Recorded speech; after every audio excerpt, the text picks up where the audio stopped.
as you guys see by the title, today we're going to do a little bit of a thought experiment.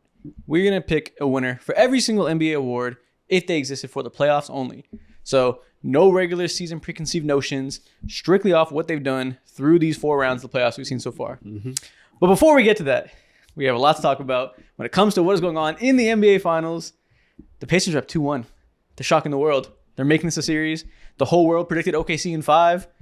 I feel like I had to fight tooth and nail to convince you it would go 6. Mm-hmm. Now it's definitely going 6 at least. We got a lot to talk about there. Yeah, I remember during the last stream, TD3 Tuesdays, tap in. Hey man, if you guys are aware, I said initially 5, and then I moved the goalposts, and I might have to move it again. Yeah, it feels like it's going 7 right now. At the very least, I thought it was going to go 6. You lose game 1, you lose game 3. That's at the very least, I think, going 7. We have a crazy series in front of us. The Pacers are not an easy lick that some people over here on this side, over there, thought they might be out of pure hatred in their heart. Wish to exist if they might be. We were arguing about one game. I know. But you hate the Pacers so much after the Knicks series. You wanted it to be a 4 or 5 game series. He wanted it to be a 3-game That's series. Exactly. I wanted it to so be I 4. appreciate that you had to ride and let that hate guide you. The hate watch isn't going well, is it? This is one of the least successful hate watches. You are down by $1 trillion right now. Yeah. So we're going to talk about that, react to game 3. We're going to give you guys our NBA awards for the playoffs only, and a little other surprise that we'll get to later. Yeah, man. Let's get into this reaction. The cranium is crazy. Oh my God. I mean, I really don't know what to say. Crayon eaters rejoice. All right, Donovan, tell us about your unsuccessful hate watch. What did you see in game 3 when the Pacers won this game to go up 2-1 in the series, leading the Oklahoma City Thunder in the finals? I saw one of the most frustrating and pathetic performances from the Oklahoma City Thunder that I've seen. I'm so upset because we gave them all the credit in the world for fighting out of that series in Denver and being down 2-1. And for you to lose game 1 in the way that you did, knowing that you're going to go to Indiana, knowing it's the first finals game in that building in 25 years, the place is going to be rocking. They already feel like they have one up on you because they got one on your home floor. Mm-hmm. They don't feel like it. They do. They do have one up on you. They took home court advantage back. That's very fair and true.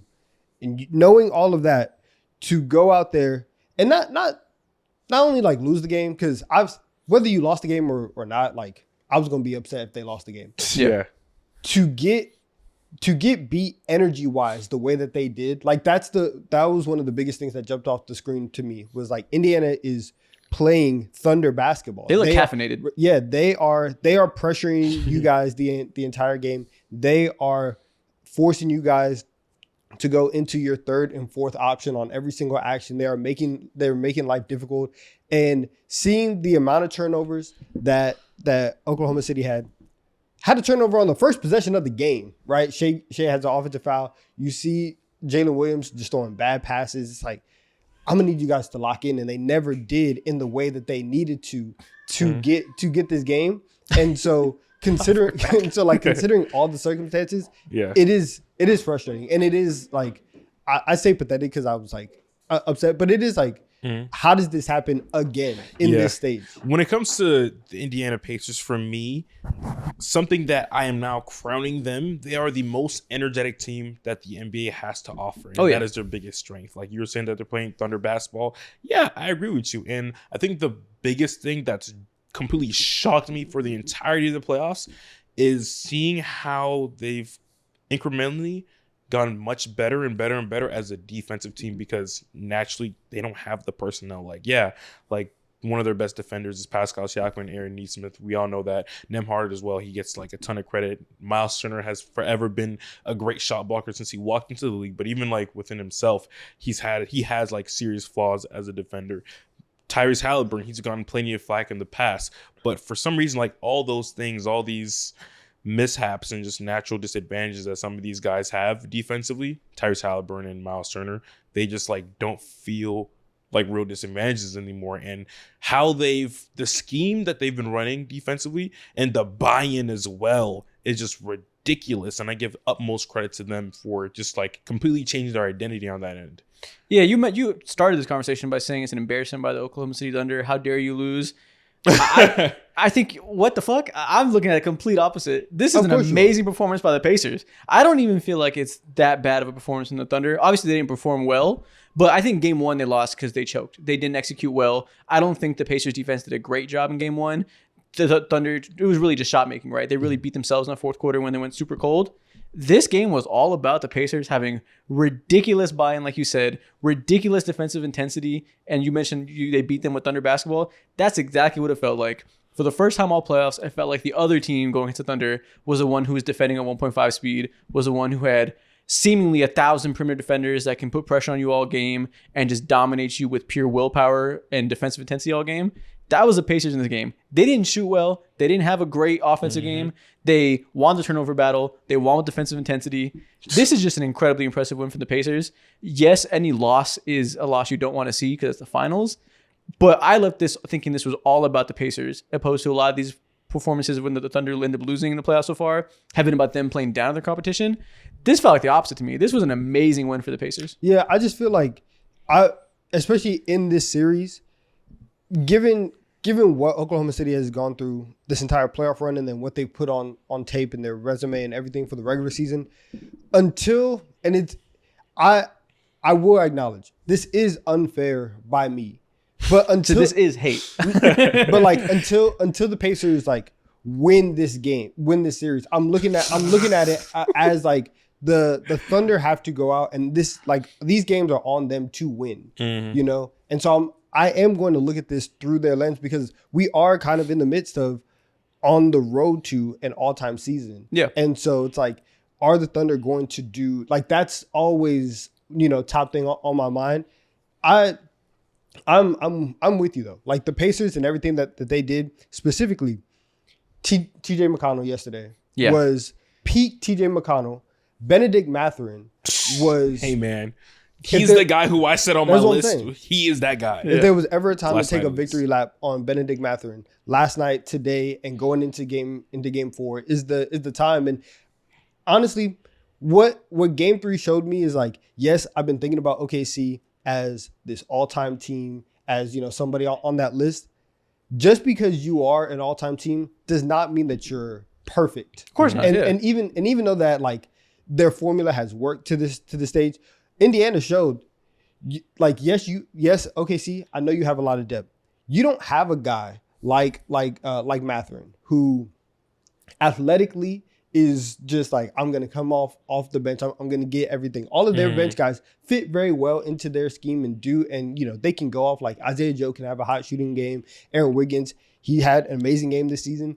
But to have somebody who can kind of change the pace the way that Mathurin does, I don't think OKC has that. And then also, and we've also talked about this all year long, and we are looking forward to see next year whenever Topic comes in, you don't have a second person who could do a hezzy tween cross on this team.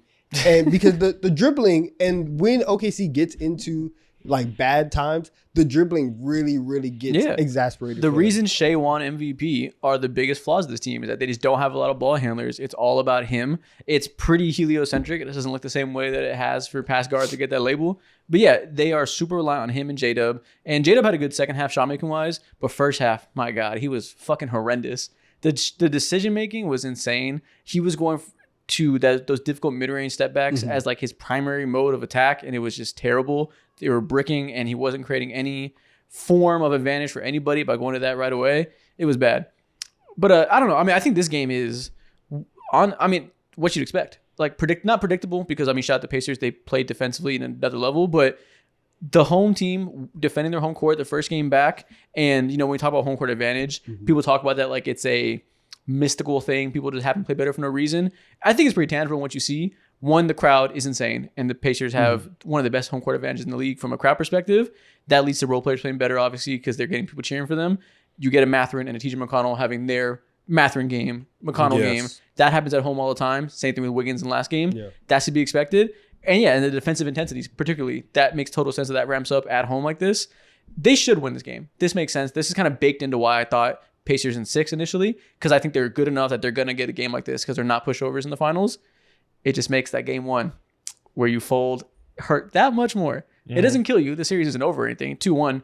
The Warriors came back in 22 from down 2-1. The Bucks came back in 21 from down 2-1. It's not a death sentence. From down 2-0. And then 2-0. Yeah. Yeah. But your back is up against the goddamn wall. You're sweating a little bit because you should be up 2-1, but you blew that first game where you had no business losing. Then now, what would have been a routine, okay, this is the one the Pacers get. Suddenly it's, oh, whoa, now. Yeah. They have the most wins now. This is getting a little spooky. Yeah. Maybe the Thunder aren't built for the bright lights. Yeah. For the first time ever this postseason, outside of, like, I guess Denver in the second round, but even then it feels a little bit different. It feels like the Thunder have met their match. When I was looking into it last night, the fourth quarter specifically, and how the Thunder just like fumbled everything, it felt like. Yeah. The OKC was only held after the 7-minute mark. Then you got 2 more buckets. Yep. 2 more buckets compared to Indiana. They just had a rainfall of buckets. They were scored gassed. like 7 or 9 field goals for Shea was so Indiana. tired. Exactly. And Shea specifically in the fourth quarter too. Naturally, he's going to be tired because this is a hellacious defense.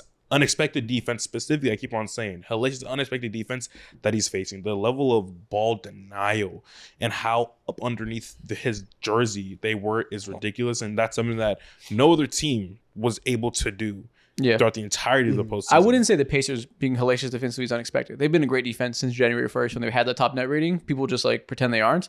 But what's unexpected about it is... But what's a great defense? Great defense is like, oh my God. They've been like, top 5. You're like top 5. They have been top 5 since January 1st. So they have been a great defense. But the way they're doing it, like we saw against Giannis and machine against Shea, well, not anymore against Shea. They adjusted in this game. But early in this round, it was, we're going to let you score one-on-one. We're just not going to help off anybody. Game 2, Shea decimated that. He diced it up. This game, you can tell from the jump, they ratcheted that intensity up to the top level. That was clearly going to be their MO, to be as aggressive as possible.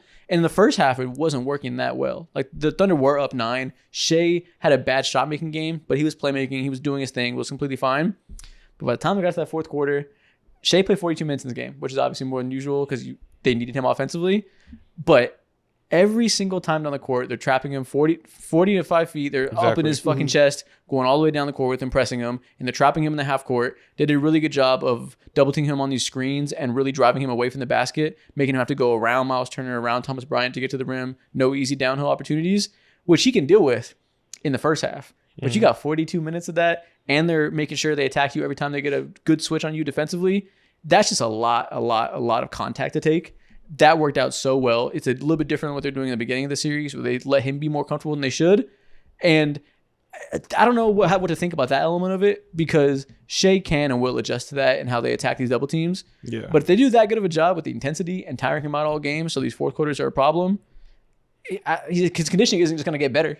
Yeah, that's the part about like Thunder basketball, where you know whoever is on the floor, you're going to get maximum effort from them. And with Shea, he is who he is. He's the MVP. Like, I think in game 4, and we've seen it, and you actually reference it on the stream where you're like, oh yeah, game 3s, Shea has not been great. And so I didn't necessarily want to put that on him. And it was because, like, if the Thunder had went up 2-0, I would agree with you in that, yeah, the Pacers are going to get game 3 at home, right? This is kind of how the script normally goes. Because game 1 was so crazy, it kind of throws off the trajectory for the rest of the series. So that's why I was really, really shocked that OKC didn't clutch this up. But for Shea to not have a good shot making game, there's that.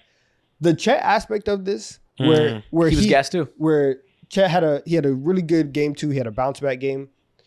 This game, same thing. He's gassed. He's driving to the basket. Miles Turner is like, listen, I am built like a grown man. You are built like a college freshman. You're not going to be able to go through my chest. You're not going to be able to get layups over me. And especially, like, you look at the last possession, Chet has 2 opportunities going to the basket, trying to go through Miles Turner's chest, and the Pacers are just swarming him. It's just like deer in headlights. It's That's what it 3 or felt 4 like, too, Pacers, with that. around him. Yeah. Multiple headlights. And he can't finish. So you're trying to look for either J-Dub or Chet to carry you through, and it's not there. You have mental errors like Caruso just straight throwing the ball to McConnell at the end of the game Several times too. Yeah, it's like, what is going on here? I think if you're a Pacers fan, this is the game to point to of why they can win this series. When I say I think it's going 6 before, I feel like, when you say either in 5, 6, or 7, that kind of just ends up being a measurement of how good you think the opponent is. You say the other team's in winning 5, you think they're not much of an issue, they'll get a game. 7, you think it's anybody's series. 6 is kind of in between. Oh my God, this cat is going crazy upstairs. She is. Oh my God. To me, 6 is like, this is a very respectable team that will be in the mix. It'll be a long series. If things go their way and they steal a game like they did in game 1, this could be 7. You never know. Yeah. The Pacers are on that level because they're dominant in the fourth quarter. And Shea and Chet being gassed in the fourth quarter is not some fucking coincidence where they just had a bad game. That's part of the plan. Rick Carlisle does not play anybody big minutes. They, in the regular season, made really good of a point to make sure nobody's playing more than 35 minutes a game so they can deploy this depth and make it so 3 quarters, you got us. We're going to be down by 10. We don't care because by the time the fourth quarter comes, our guys' legs will be fresh, yours will be tired, and we will out-execute you in the fourth. That is their entire MO. And they've done that now in 2 of these 3 games. So there's real reason if you're a Pacers fan to be optimistic. I'm saying. And if you are playing, like whether it be Benedict Mathurin or Obi Toppin or even Tyrese Halliburton, like when you are on the court, you're going 100% breakneck speed. So you're right. That is the recipe and that is the solution. Something else in this game that really like stuck out to me was seeing how I felt like they involved Shea in a lot of actions. And again, like that's another way to tire him out. Of course, Shea, in my mind, he did a perfectly fine job defensively. He's a fine defensive player. And they like picking on him is not like a choice that you want to do in order to like, score offensively or whatever, but it's just to get those legs moving and make him have like just burn extra calories, at the end of the day. Yeah. And that adds onto the level of exertion on his body. Mm-hmm. Yeah, the Pacers have a formula to win this game, and it's what we expected in that way. And again, it comes down to if Tyrese Halliburton makes or misses that first game shot, that really just changes how we talk about the series and who's winning because it's such a small margin right now. I do still think OKC's going to win. I'm not worried. Everyone's at me after last night. They're like, I know you're scared. I know you're shaking. I'm like, I've seen plenty of playoff series before. 2-1 is not a fucking nail in the coffin. At all. Yeah, but if it's 3-1, it's cooked. You're not coming back against the Pacers down 3-1. So this next game is do or die. I do think OKC still has plenty of ways they can improve and get better and regain control of this series. So I'm not worried yet. But you can't just assume that that'll happen. Like after game 1, the conversation was, the Thunder led for the entire game until the last shot they led. You can't be worried about it, right? That is they choked. You need to not choke. But when you have control for an entire game and you win, you're gonna sleep fine at night. You don't sleep fine after this game. Mark Dagnall, he's gonna wake up with a tummy ache. I'll tell you that. Yeah, I think. Yeah, it's. I am. I'm personally. I guess like worried about the series now because don't overreact. Only because, and it's the same reason why I was excited about the Knicks being up 2-0. I was like, you're halfway there, right? It's not about like a majority of the time when I talk about the Thunder, it is about, hey, if we play this series, if we play 100 games in these series, the Thunder are going to win. None of that matters at this point, right? The Pacers have 2 games, and even if this gets to a game 7, they've proven that they can go into OKC, withstand whatever, and win a game. They've had these insane comebacks before, and game 7s always just make you nervous in whatever situation. Because like you can have a Grant Williams game and then something goes crazy, but so you also have these recurring things with Chet and J-Dub and all these other guys where you're like, man, like. Are you guys gonna figure it out? And you can figure it out against Denver when they're only playing 6 guys. Yeah. But if you're playing Indiana and they have 10 guys, then what happens? And I also am obligated to let y'all know. At the end of the year, I will give up my grudge against Tyrese Halliburton. Right. The one thing that I will say about like that he was awesome in this game, aside from like. Oh, he's a scorer now, whatever. Yo, he was very, very active and brought in defensively. And you know that when you are the weak link on defense and they're going against you, there is a measure of pride, buy-in, effort that you have to then show to say like, yeah, you can try this, but it's not sweet. And Tyrese Halliburton did that last night, and there were a bunch of times where he made life difficult for whoever was going at him. He forced turnovers, and that is if he's doing that for the rest of the series, that's massive. Yeah, I agree. There was a play, I think, in the second half where I seen someone like Tyrese Halliburton come up from behind. I think it was either J-Dub or it may have been, I think it was J-Dub. He came up from behind and he blocked his shot, or at least got his hand on the ball. The shot still went up, but it wasn't as easy or difficult as it should have been. And that goes back to just like, I guess, like not fundamental, but like basketball philosophy and the type of players that you would want on your team. And like, this team is big. This team is long. Tyrese Halliburton does. I don't think he has an insane wingspan, but he has He's not length small. regardless. Yeah, he's not small. Yeah, exactly. And so he's like active. He's being super active defensively. I think what you said earlier, I think you told me that they were a top like 5 defense over the last 30 games. Yeah, I'll give you the Amazing. exact numbers. Yes, but I see through the NBA app that they were a top, so far in the playoffs at least, they're like a top 9 defense. And I feel like philosophy-wise, things are just different, and buy-in-wise too, things are just absolutely insane. And I've never seen this level of connectivity, especially from someone like Tyrese Halliburton. We were up in the living room, bro, game 1, seeing guys run whoever offense on Tyrese Halliburton. Whoever has the ball, and if Tyrese Halliburton's on you, it is your turn to fucking go. See red. And that's just not the case anymore. Yeah.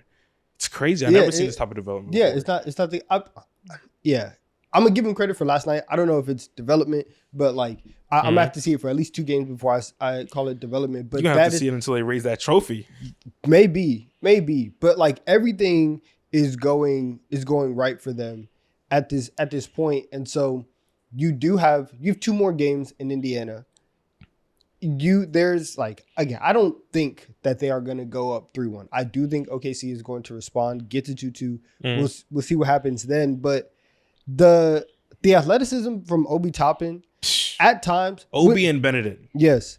And when Obi is in and he's locked in, like outside of those first 3 minutes, Obi's been really good for them. And his ability to just jump over everybody and get these clutch offensive rebound putbacks, that's awesome. And so to have him and Benedict Mathurin and turn up their athleticism to 1.5 because they are at home, that is a major difference. Correction, they're 8th in cleaning the glass of defensive rating since January 1st, not top 5. So okay, a little bit off. But they were a great defense, though, I meant to say. Yeah, they were 8th, not top 5. Okay, yeah, that makes more sense. That makes more sense for sure. Yeah. Someone who also you gave him a little bit credit. I'm gonna give him a little bit more credit again.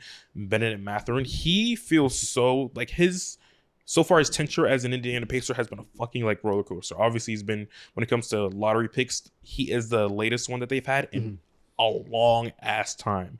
And Benedict Mathurin traditionally, he doesn't play like Pacer basketball. He is like the antithesis of that. He's big, he's brolic, he likes to get his way, he's forceful a lot of the times. I saw something interesting yesterday. I found out he played football in high school and also hockey. So he's all with throwing shoulders. He's into that, you know? And it's clear as day because he likes to draw fouls and be super physical and all that.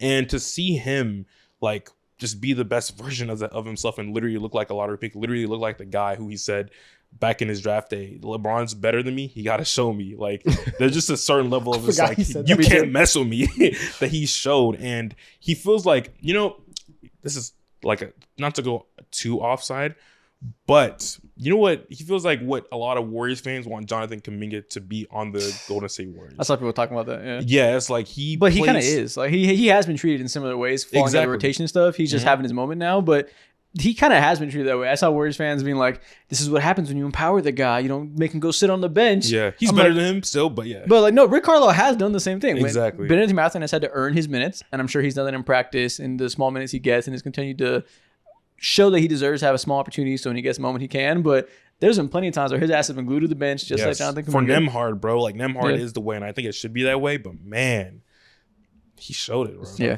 I think a point you said that you are a little worried now because they lost game 1 and like whatnot, and that you hope they have more urgency now to win this game. How the first 2 games went has a little bearing, I think, on what a team plays like in their first home game. Like I don't expect it to go differently because they lost game 1. So OKC is going to like turn up the power of friendship points times 1,000 because they're extra motivated and win more. I think this game was probably going to be Pacers win regardless. But like I said, I do think it could probably go 7 now instead of 6 because they stole game 1. Yeah. And if that's going to happen, I think it's all about how Mark Daigneault decides to figure out what the answer is with this big situation. Because obviously he started Chet Holmgren at center to start the series instead of double big, which was a good idea, I think. All the numbers have indicated all playoffs that they have been better with one big, and especially against a team like the Pacers, who obviously are going to outshoot you. They're faster than you. You need to be mobile and ability to generate turnovers at a level that like is as peak as you can possibly get, because the Pacers are a good ball protection team. Getting Casey Wallace or Caruso out there helps that. Casey Wallace has been absolutely fucking horrible in this playoff series. So that decision, people are going to relitigate that and be like, was it the right one? It helps if Cason Wallace plays like he's good at basketball. That would go a long way to make the decision look better. He's averaging like 45% true shooting. Defensively last game, he was bad off ball. He was allowing a lot of easy cuts. Obi Toppin was running up and down the court because they were blowing cross matches in transition. He has been a nightmare. So that's the answer to me, I think, is how they're going to come back in game 4. You could go back to double big if you want. I don't necessarily think they should. Maybe you have faith in Cason Wallace. Maybe you start Caruso. I know they've always been hesitant to do that because they like to let him just go balls to the walls for small bursts and not get in foul trouble. You might have to start him because he's clearly been one of your top 5 players. Yeah. You might have to figure out if you're going to go to more double big lineups like you did in game 2 or stay. I don't think they did quite as much in this game. I can't remember, but it felt like they did a little bit less. Figuring out that balance is huge because right now, Cason Wallace being bad is throwing a big wrench in it. Yeah. Wiggins being bad defensively, he's throwing a wrench in it, though he's had some good offensive moments. Isaiah Joe being terrible defensively, he's throwing a wrench in it. Yeah. Your depth is just getting whittled down because these guys just aren't playing well. I think that's the part of this entire series that does feel weird. Where it's like, y'all won 68 games. You guys are the ones that are searching for straws, trying to find something. And that's why it feels weird. And that's why at this point, I am kind of worried because I'm like, if y'all don't, the margin of error is already so small now, being down 2-1 and having game 4 on the road.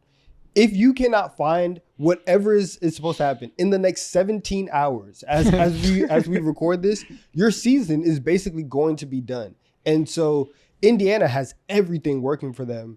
And I do think like it's 100% hindsight. You probably could have went into game 1 and just kept your starting lineup the way that it was instead of like trying to big brain it and then say like, oh, we're going to get out ahead of this problem before you even like knew.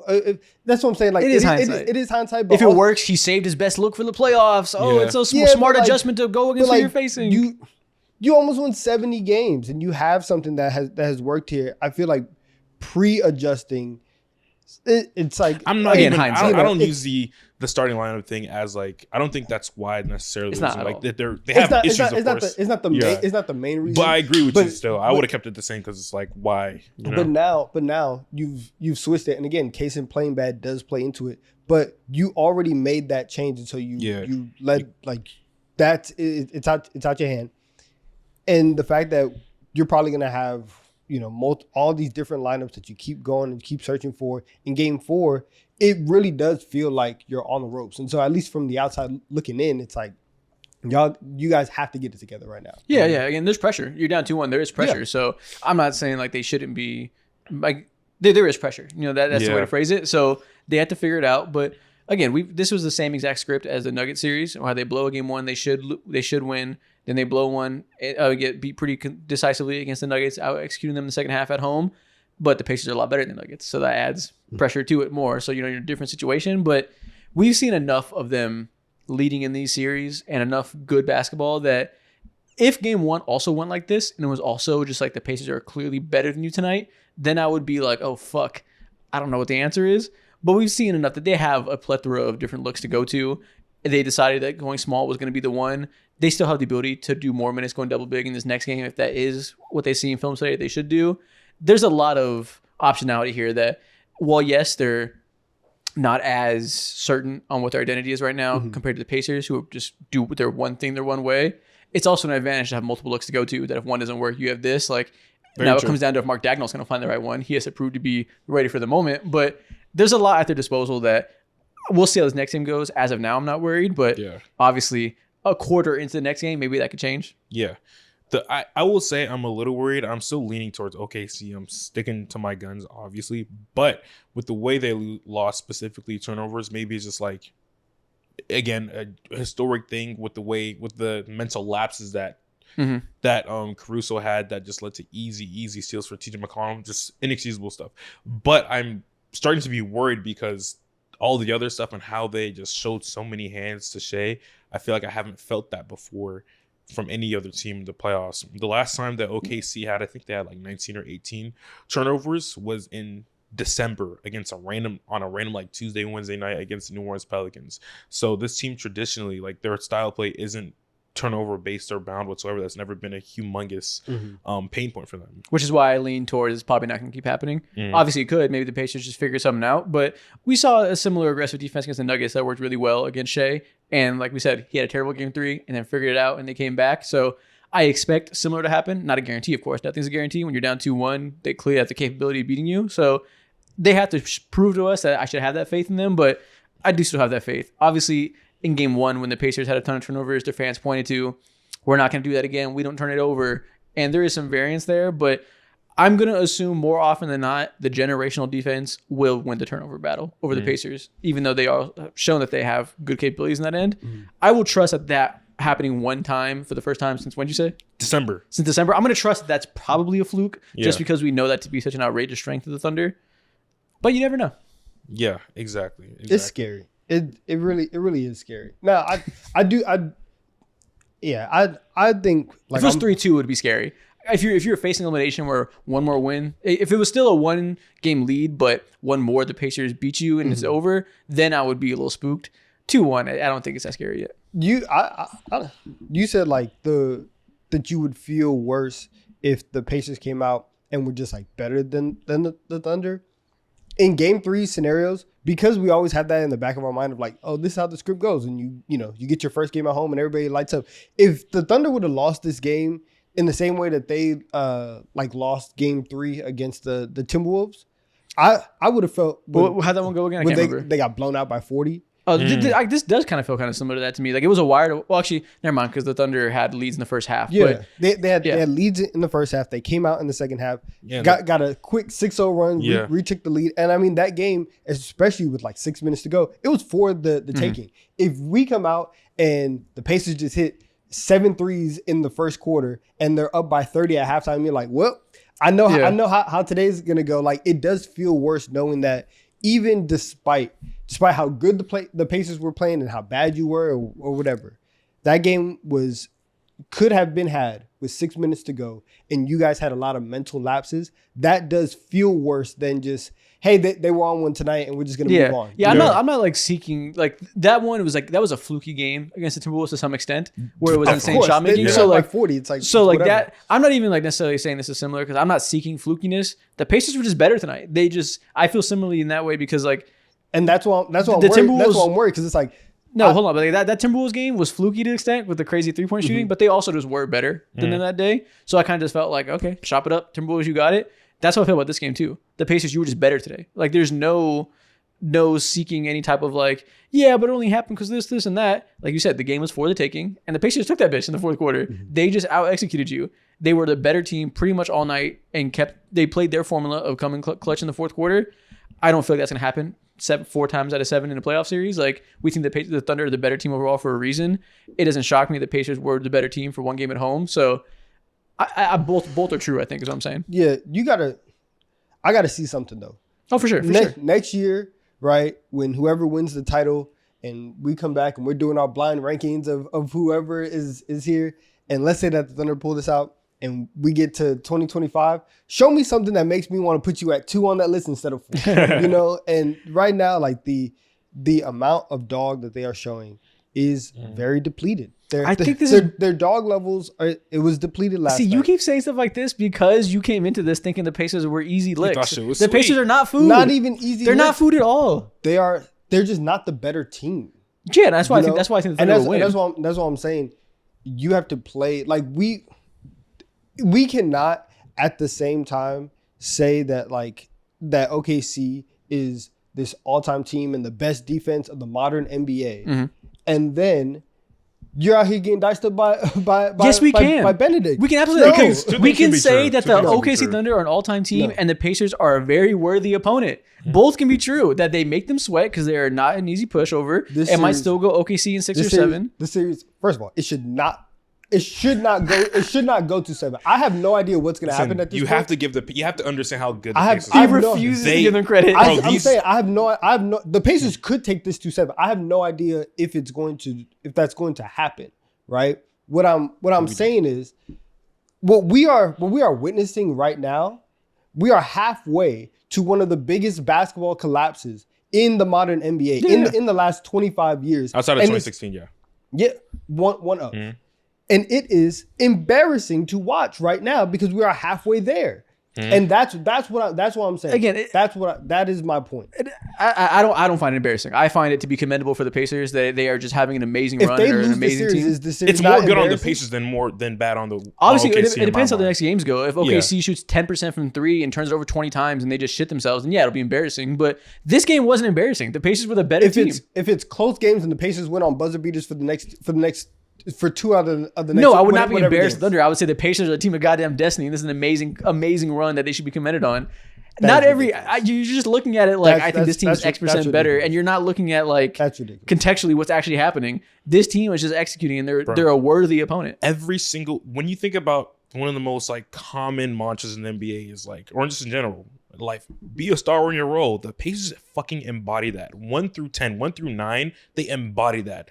Obi Toppin, Benedict Mathurin, TJ McConnell, they could be lower end starters on every single team in the NBA. But they're coming off the bench playing 20, 25 minutes, giving you their absolute all. Listen, just don't let it happen. Everyone thought one team was here. I thought one team was here, and we assumed this team isn't really here. Maybe this team is here. Maybe this team is just better than we thought, and they're proving that for an extended period of time. They're running through every opponent that everybody doubts them against. Maybe they're just really fucking good. This team is literally breaking our brains when it comes to how we talk about this series. Exactly. You assume OKC's just doesn't frauds. make Maybe the sense. Pacers are just like that, and everyone is just doubting them too much. I'm not assuming the fraud. I think that here's what I believe.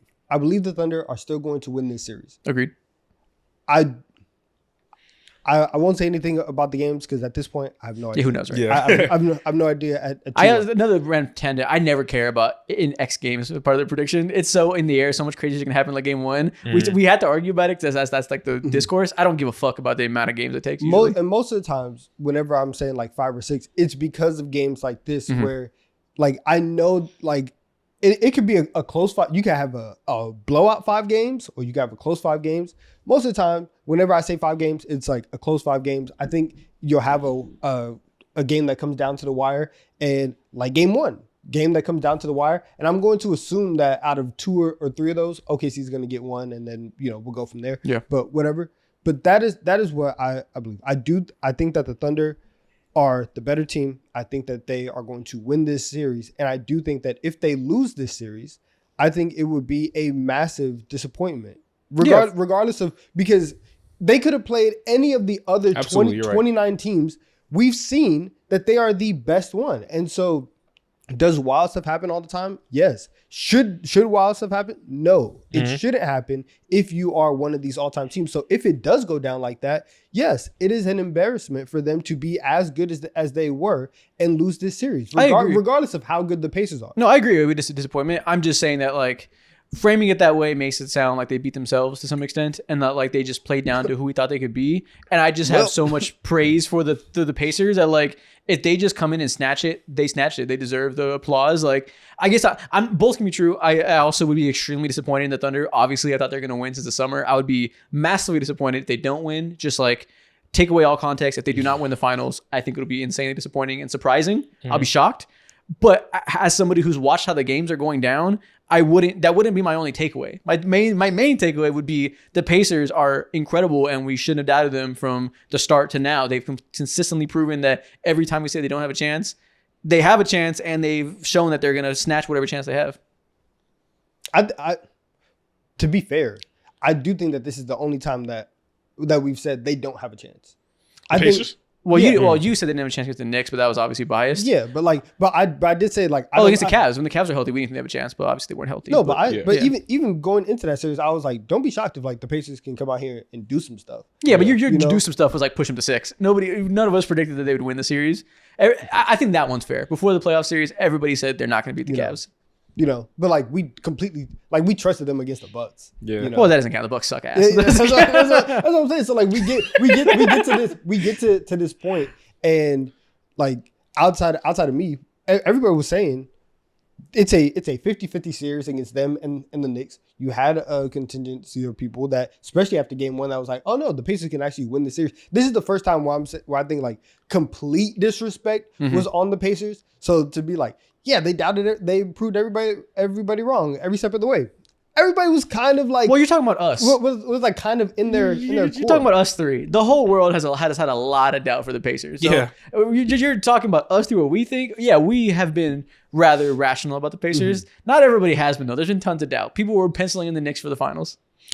The last time we had this level that of was just, like the storyline too. scatterbrain discourse about a team just surpassing all expectations was when? What year of the finals would you say? Is it 2011 or would you guys? It's 2011, but even that team won 57 games. They were like, we talk a lot about how much underdog they were, and they beat legends in their path, but they were a great team that had just as many wins as most of those legends teams. They just weren't supposed to beat the Heat because the Heat were next level. So that's probably comparable, but this team only had 50 wins they finished with. So it's similar to that, but even another level down because they don't have a Dirk. They don't have a legend. They don't have the high-end talent that you're going to want to bet on. It's pure teamwork. Yeah, as NBA fans, we're just like enforcing Hate teamwork. It's the worst. This is the best level of teamwork we've ever seen, bro. Yeah. And as NBA fans, we're in like the most unforeseen, uncomfortable territory ever, and now we're like over here saying like, damn, bro, Tyrese Halliburton, he's better than Westbrook all time. He wins. We're just saying like insane stuff we said that I hate that we've said now, but we genuinely don't know how to approach the situation other than just genuinely sitting down and appreciating this team 1 through 10, Rick Carlisle, the masterpiece that he's given us, and really just like breaking boundaries and barriers every single one we put on them. Yeah, I have a deep admiration for this team. This team is just proving that they have like everything is commendable about the way they've gotten here and the way they're performing against a team that is clearly better than them on paper. So even if they win, like obviously I'll be very disappointed that the Thunder don't win just out of like personal biasy. But if it's gonna be anybody, I'm loving watching this Pacers run. Same. This is a fantastic 10 out of 10 playoff series and run overall, bro. One of my favorite ones is damn near of all time, bro, because it's so. Yeah, it's great. Yeah, we're all on our toes. People keep adding me, assuming I'm like pissed and I hate this team. I'm like rooting against them, like Donovan was the Knicks. And I'm like, I want them to lose, but like I'm enjoying the show. I don't know, like I'm not that mad about it. People so fixated on being right, bro. That's so weird.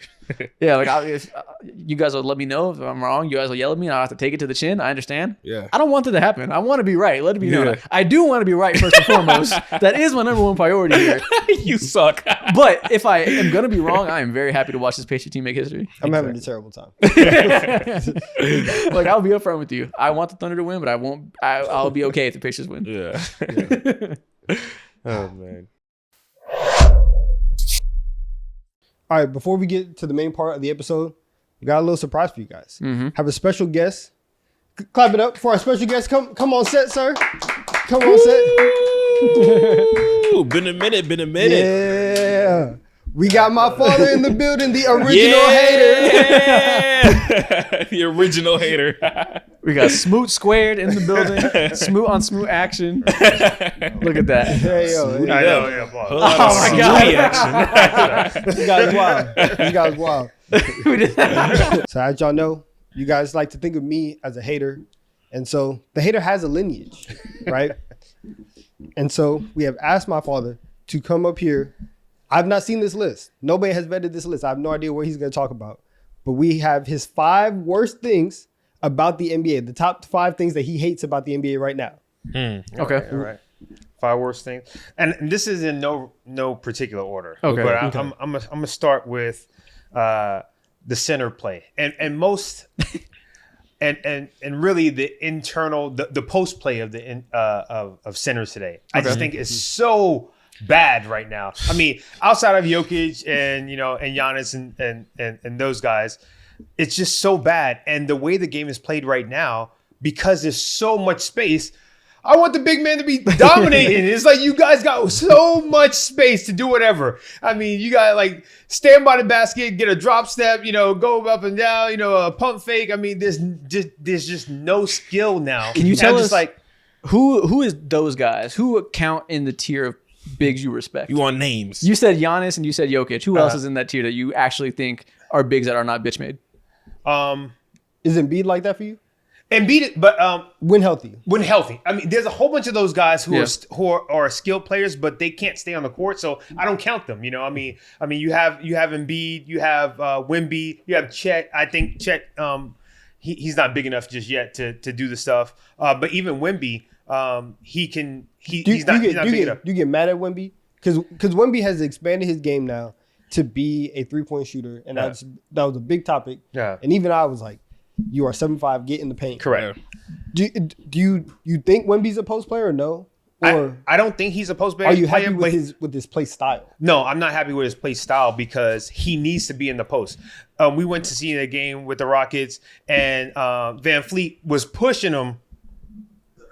Van Fleet was pushing him out of the restricted area. And I'm like, what are you doing? What are you, he's 7'5" versus 6'1". And Van Fleet was just pushing him out. And I was like, this is just awful. And I was like, this can't happen. And it's just because they don't know either how to get the ball or they're not calling for the ball deep enough in the post. They don't have any moves. I mean, there's no spin pivot, no nothing, no pump fakes, no nothing. I'm just like, come on, you're right there. It's like, so when you look across the league, what makes this come to your mind? Who are the weakest centers you see that you're like, listen, don't you start guys me are on the the worst? weakest centers. All right. Who are the weakest bigs in the league? Rudy Gobert is the worst. I can't stand him. I can't stand watching the Timberwolves just because of him. And it's just so bad. I'm like, you're just big for no reason. And it's like, he has no hands. He might as well not have hands. You know what I'm saying? Because he's might as well be because he's not playing with hands. Our conversations when we talk about the Timberwolves, it really is. It's just two people going back and forth, just being like, yeah. Literally, right before we turn on the cameras, I asked you just a random question: Who are a couple NBA players that you think you legitimately have a chance against them one-on-one? You're gonna lose no matter who it is. Yeah. Who do you think you have a chance against? Why is Rudy Gobert the first name up in your I mean, Rudy's the biggest dude in the league? He's the biggest dude, but I mean, I'm not saying I will win. As long as I get the ball first, I have a chance. Right? Against a 4-time, 5-time DPOY. Listen, I don't care about that. He is awful. He is awful. I mean, you just get him going left and right. His feet's going to get together and he's on the floor. I mean, he has no hands. I mean, I just need to get a step. I mean, I'm definitely faster than him. If we had a all-out sprint, I got him. You know what I'm saying? I'm not worried about it at all. But, I mean, he's just awful. I'm like, I just can't stand watching Who else him. is awful? What are other players in the league that you what are other players in the league that you could beat? He's the only person I probably could beat. I mean, there are no guards I can beat. Okay, Jose Alvarado. No, I can't beat him. Okay, what do you have a chance against? Players that you have a chance. You're not gonna beat any of these motherfuckers, but like players that you feel like you have a chance against. If the ball bounces your way, you get ball first, you get hot. Who else do you have a chance? Rudy's on the list. He just told us. Rudy's on the list. We'll call this a Rudy Gobert club of bitch-made players. Give me some names.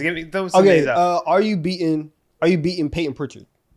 No, he's a bucket. He is a bucket. I'm just saying, guys, like closer. Thomas insides. Bryant. No, there are no guards I'm beating. Thomas Bryant's a a big on the Pacers. He's a big. Yeah. Goofy as fuck. Okay, if you don't know him, do you know Jackson Hayes? Yes, You beat Jackson Hayes? He's athletic, but he's athletic. Yeah. If I get the ball first, it's up. yes, I think I got a shot. I got a shot if I get the ball first. Not saying I'm gonna, if we're playing to 11, not saying I'm gonna make 11 shots. Taco fall. Oh yeah, Gigantic. If you get the ball, if you want to talk about being faster than somebody, guarantee you win that check mark. Yeah. Every other check mark, not so sure. Prime Boban. Boban's pretty good too. He's long. I mean, he would have to let me shoot. He had to go to free throw line and let me shoot from the 3. Yeah, but it's really just Rudy. I mean, I'm not. It's just really static against Rudy. He has a picture of Rudy just one-on-one, just taking jump shots. Okay, so even Scalabrine can give me buckets. So gripe number one. Gripe number one is weak ass bigs, specifically Rudy Gobert. Yeah. Really Gobert, only Rudy Gobert. Yeah. And even gripe one is Rudy Gobert exists. What's gripe two? Gripe two. Who's my second gripe? And we talked about this last time. Defense. We talked about defense before. And it's been the defense. And this is why, I mean, it's just on my list. This playoffs have been so much better as far as the refs and letting them play. This has been the best playoffs I've seen in a long, long time. I mean, the New York Indiana series was great. I thought they let them play. Cat was just, Cat he's a bad defensitive player. I can't stand him because it's like, Cat, you're not quick enough to go lateral. But he continues to try to go lateral against guards and a whole and a whole bunch of people, and it's like they're gonna get around you. Just let them get around you, and let the man behind you play that defense. And he just won't do that, and that's why he gets these stupid fouls. That's why the refs is like, "You're stupid. I'm not gonna give you a call. I'm not gonna bail you out." It's like this is just crazy. All right. And Cat's one of those guys that is just like he's a great player. He's a great offensive player, but it's like defensively.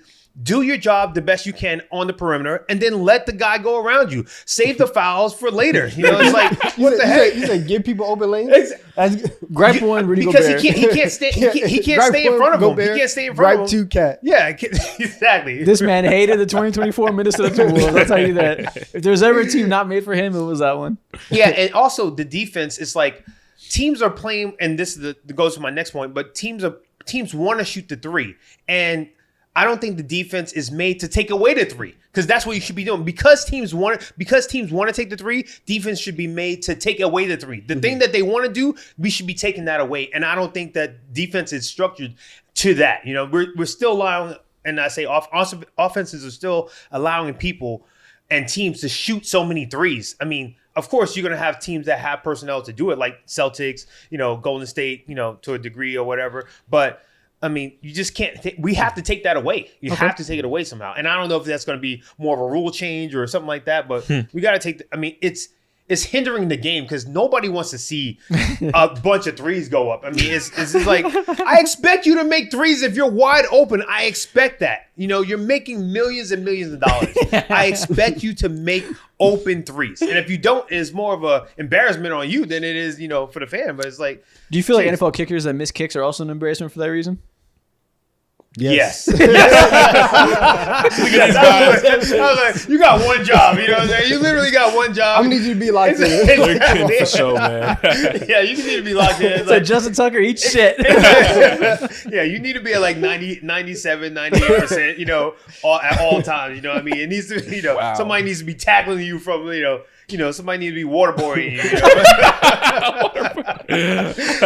So I mean, All right, what's gripe number 3? Yeah, gripe number 3. The game is too soft. It's still soft, and I got to take this from a mental and physicality kind of stand, because, and I definitely understand this. One of my favorite quotes is hard times make strong men. That's my favorite quote too. Yeah, hard times make strong men. Strong My favorite men quote. make good times make weak men, and weak men make hard times. I read that quote every morning. Yeah, and we see that in the NBA, where you see the hard times were 60s, 70s, even part of the 80s, where there were hard times, and that made basketball giants. That made men. That made Magic. That made Jordan, Bird, all these guys. And the 90s, I think, were a really, really good time in basketball. But then, because the times are so good, now people getting paid. Listen, what can you tell a 20-year-old that has $20 million?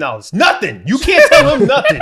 You can't tell him nothing. You can't tell him to go to the gym. You can't tell him to eat right. You can't tell him to don't drink beer. You can't do nothing. You can't do nothing for a 20-year-old who got $20 million. You can't. How do you feel about Zion Williamson? He's no good. He's a sucker. He's a sucker. And because he doesn't have and this is all on him. He doesn't have self-discipline. And because he doesn't have that, he doesn't have anything. He doesn't have a motor. So what's the answer to this? How do we make these players less soft and more disciplined? You can't. We have to ride this wave. We have to ride this wave, and we're gonna. You have to rob them. You got to take. You got to rob them. Exactly. You got to a couple ski masks right now. I swear to God, we do. You get this right, brick by brick, play by player. I mean, you're gonna have to, but we're gonna have to ride out this current CBA, because at the end of the CBA, I mean, these guys are gonna be making $75 million at the end of the CBA, and then we'll see what happens. Then we'll see when the next CBA, doesn't go the player's way. It's like, oh, okay, that money's only going up. I know.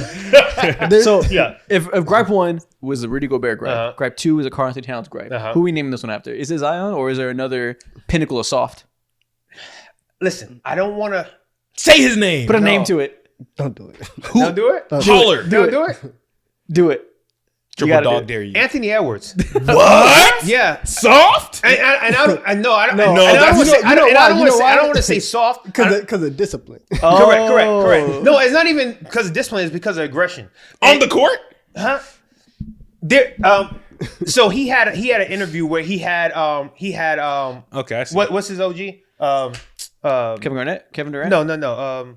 Mike Conley. Mike Conley, right? And he was like, yeah, you know what? I really felt bad about Mike Conley. You know, I wanted to do it for him. No, I don't do it for Mike Conley. I do it for me. I do it for me. I do it because I hate losing more than I like team winning. chemistry? No, and not Your that I don't 2K like. team chemistry is ass. But in order to be in these different levels, in order to be in these different tiers, you gotta hate losing more than you love winning. And I don't think that. I don't think that for Anthony Edwards. I think that he loves to play basketball. I think that he's highly competitive, but he doesn't love losing more than he loves winning. And I think that's and I think that he might be able to break that ceiling one day. I just don't see it in the near future. So that single interview has led you to have this much. And no, it's not that single interview. He smiles too much for me. He's a nice. He really is a nice. He's a nice guy. He's a nice kid. Donovan smiles a lot too. What's up? Listen. Hey, yo. Weak as fuck. Weak as fuck. Hey, yo. Exactly. Let's get Have you seen how he acts? Listen, if we're doing anything competitive, Don is not smiling. And He is smiling, I guarantee you. This is not competitive. This is not competitive. There's no points in here. If we were getting points for this, Don wouldn't be smiling. I have pictures on this iPad of him smiling. I swear to God. Doing something competitive? Draft, yes. I'll say this. I heard that. He's like, we'll have to have the talk soon. I heard the Ant interview, and I saw it, and I was like, that's just somebody who's 23 who thinks that he's gonna be in the Western Conference Finals every single year. I you know, agree. and he said, because he said it, he's like, you know, I'm ready to be here time and time again. We made it last year. I can make it again. And so if you are that young, you make it to the Western Conference Finals. You beat Jokic, and then they trade your second best player, bring in Julius Randle. Whole team sucks in the first half of the year. Then you turn it around and get back to the Western Conference Finals. Yeah, like you're gonna sit there and you're gonna be like, okay, well, this is just how the NBA goes. I'm gonna get back here. Like that. I think it's more that than Anthony Edwards is soft. No. But you can't. You can have that mindset internally, but you should be upset after the game. Mike Conley wasn't smiling.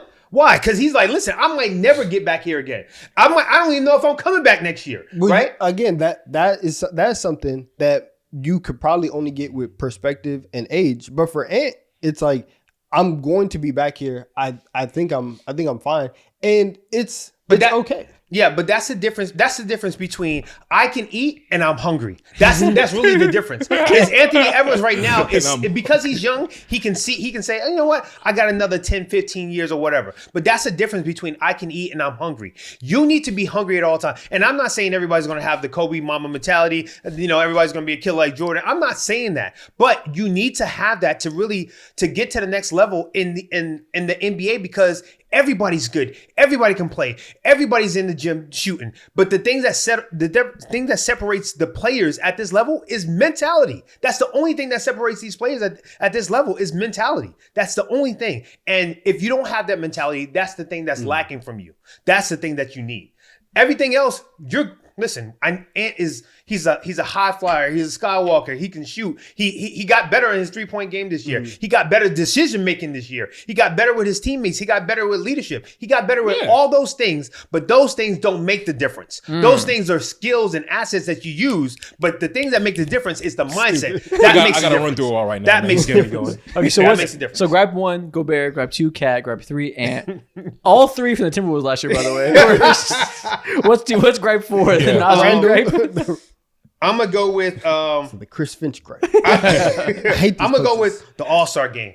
Either we get rid of the All-Star game altogether, and this is part of mentality as well. Either we get rid of the All-Star game, or it just becomes one-on-one. Because there's not a way to bring it. I don't want to watch this. This is awful. Awful. Or at least make it maybe the world versus I heard that's going to happen next year. The world versus internal play. Because you got to put some pressure on these guys. Again, what are you going to tell? What can you offer somebody that makes $20 million a year? It's hard to offer. I'm like, I'm going to give you another $1 million. Okay, great. Either you want to beat this guy or you don't.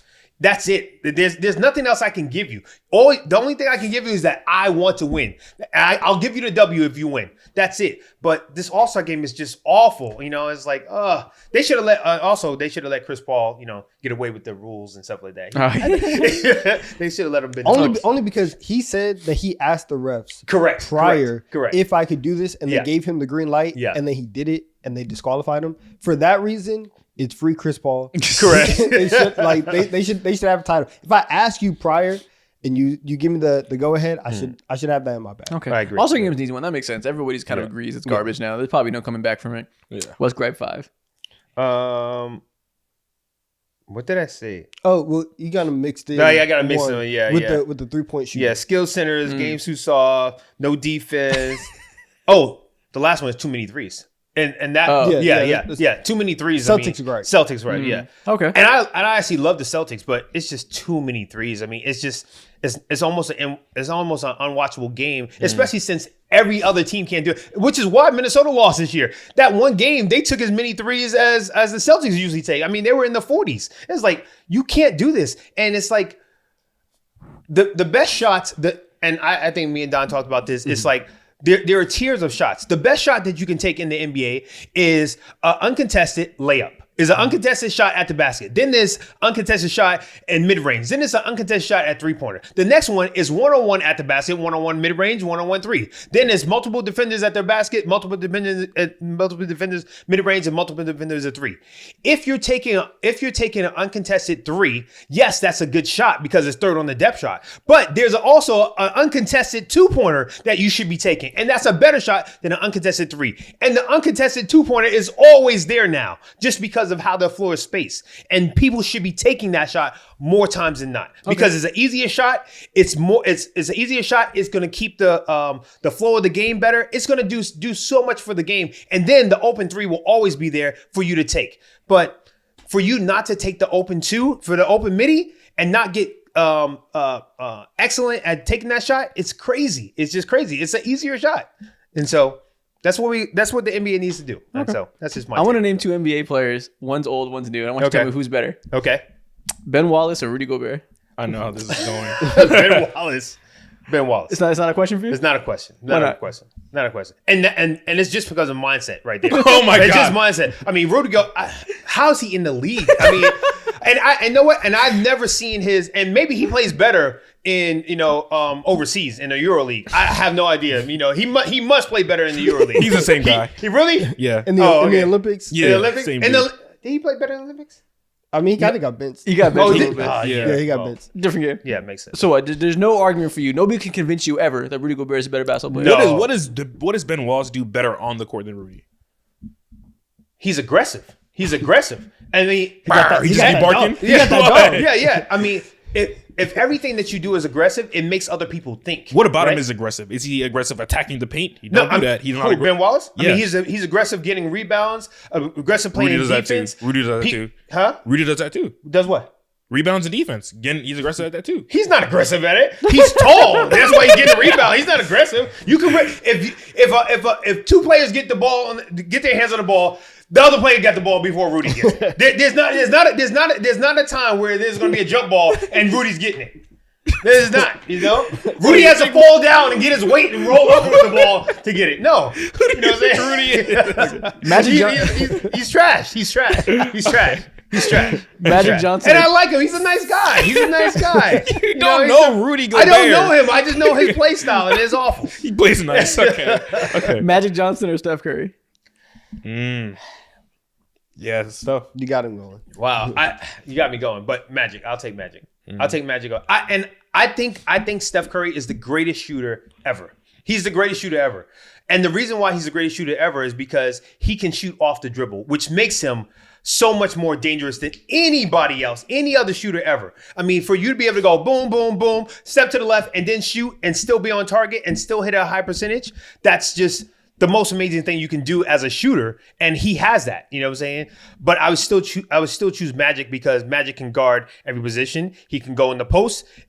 He doesn't have ankle problems. And that's early in 2009. Yeah. Still solar. So I would definitely choose Magic. Let's not talk about injuries. Yeah.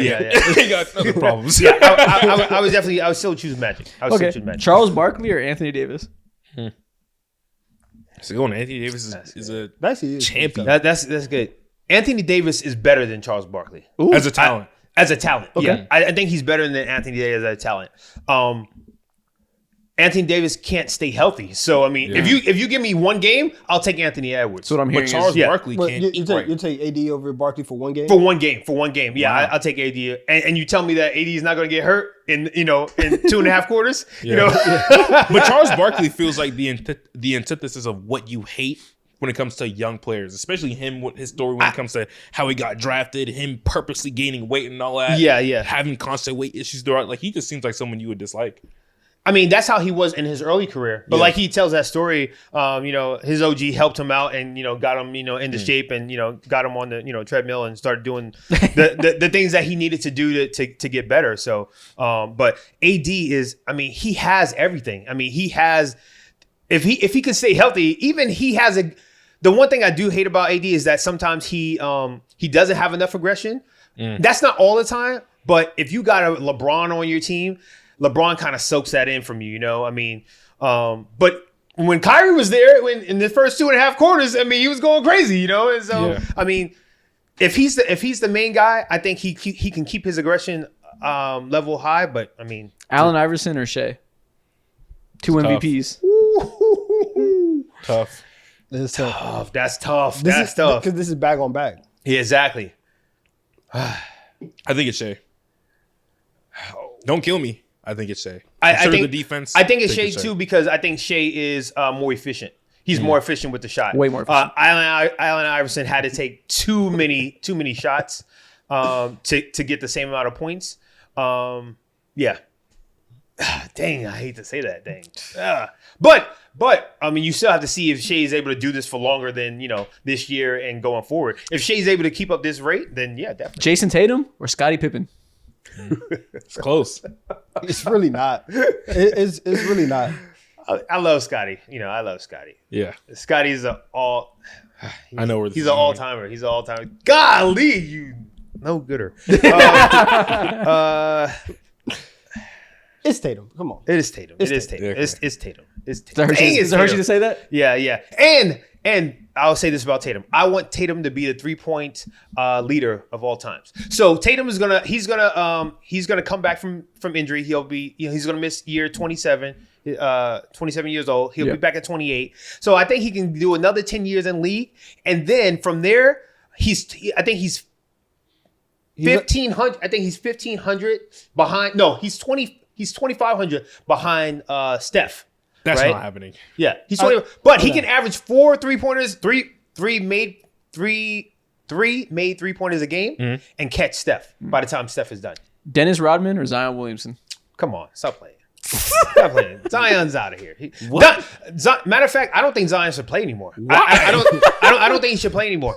He shouldn't play anymore because he's not going to give the team the effort, and he probably was going to get hurt, and they're going to trade all these assets for him just to get him a possibility. No, if you want to keep playing, play on a 1-year deal, and I'll Zion on his worst day is better than Dennis Rodman on his best day. No, he's not. Absolutely. No, he's not. What is he doing better than him? He ain't Other than defensive rebounds. Congratulations. Playing defense, getting in people's heads, Getting in people's heads. He's just talking trash, and talking jumbo, talking mess. If you can't score after that, then he did his job, right? Dennis can't score either. He can score. He just didn't have to. Okay, let's not lie now.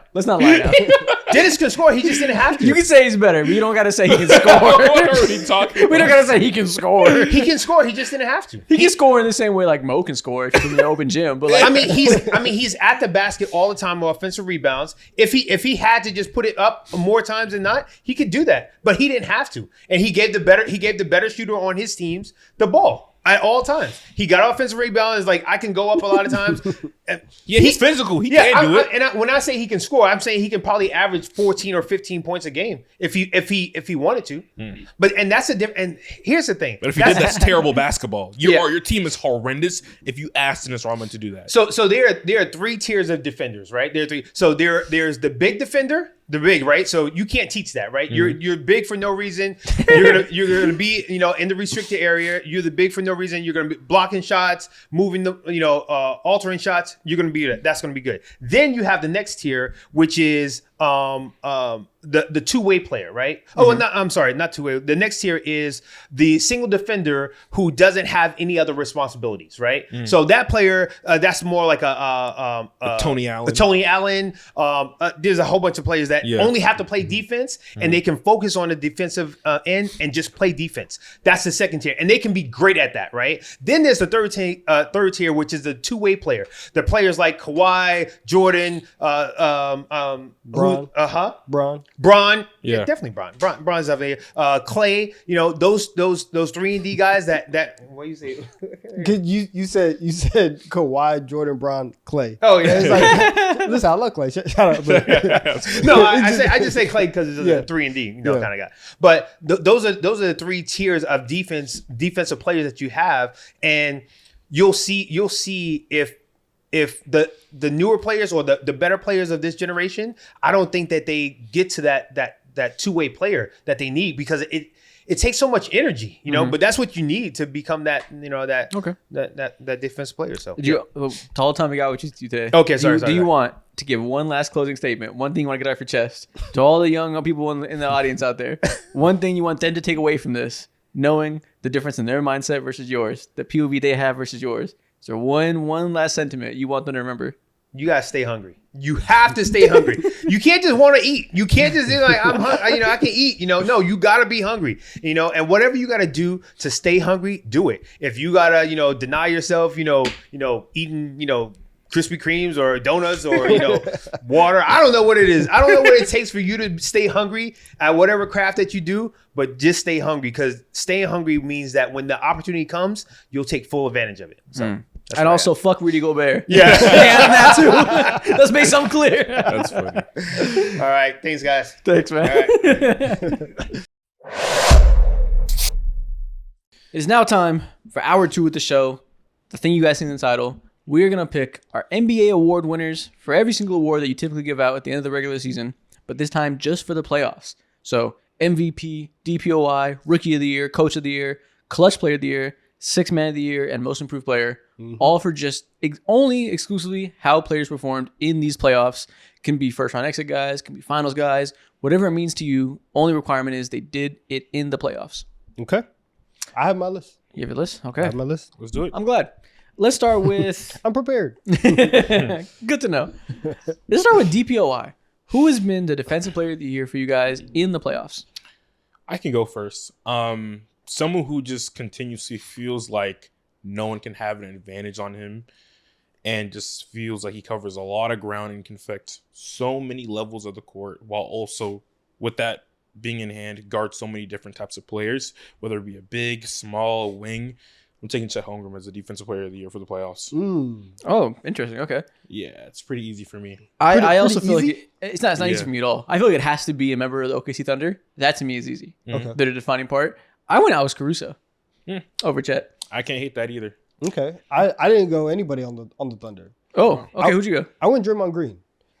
Fair. That makes sense. I think if we're just talking in terms of value, and especially in that second round series where Steph goes down 12 minutes in, they're in these games because their defense is so legit, and obviously everybody is super connected. The backbone of all of that is Draymond. And even if you go to the first round where Jimmy gets hurt a little bit, but you're playing this super athletic team, and the one spot that they feel like they can get an advantage in one-on-one scoring is Sengun. Draymond's there locking him up. He makes him have a terrible game 7 where now we're in the offseason. We're like, dang, Sengun needs to add to his game. Yeah. This is because Draymond locked him up. Draymond, as much as Steph does offensively, and as he was gone, we're like, wow, the Warriors need Steph Curry. If he was not there defensively doing everything, it would have looked very scary. So I went with him. That's fair. Yeah, a big part of why they won round 1 is because of that. Steph had moments, but he didn't have a crazy Steph series. The Rockets defense did a pretty good job on him. Not great, but a solid job. Their defense completely shackled everything that makes the Rockets work, and how the fact that they can win in these very specific ways that allow them to get over the hump of the fact they don't have great half-court offense. Draymond shut down a lot of that. I saw Sengun had a 45% effective field goal percentage for the playoffs. Yeah. They were 10 points worse defensively when Draymond was off the floor. Yeah. I went Caruso for all the reasons that have been talked about at length. He has been such a ridiculous weapon, and just just this missile that they point at whoever they want on the other team and say, go give him problems. The way that he was able to not shut down Jokic, but give Jokic issues was unlike anything we've ever seen in Jokic's prime from a player of this size with this specific skill set to get under him. And U.S. Nuggets fan, foul him every play, I guess. But be able to be smart with the amount of aggression that playoff defenses are allowed and be able to really give Jokic trouble. And even if it is foul him every play, know what the refs are going to let you get away with against a guy of that size and be able to make use of that. He was a huge part of why they were able to slow down Jokic in those last few games. Did a great job against the Timberwolves too. Fantastic performance against everybody on that roster. He defended Julius Randle. He defended Anthony Edwards. And in the first couple games of this playoff series against the Pacers has also been great. On offense too, so I guess that doesn't count for this award. But I feel like he's been their most important defender, even more than Chet in his playoff run. Yeah. I feel like we were having a conversation before about like Dort versus Caruso. And, like obviously they had them. And I feel like especially in this playoff run, you have seen Caruso stamp himself where at their best and at their peak, Caruso is the best defensive player like on that or a perimeter. He's there. You could say that. I mean, obviously Chet is going to be a DPOY one day, I think. So like it's fair to go him too. I think Caruso has proven to the mass audience that only watches the playoffs and like gets their main source of narrative from this time of the year. He's a defining guard defender of his generation. And when you say that means he's one of the best ever. Like go across the decades, whatever number it is. I don't know. I haven't thought about this, but call it 10, 12, 15, whatever the upper echelon of perimeter defenders, specifically guard size defenders.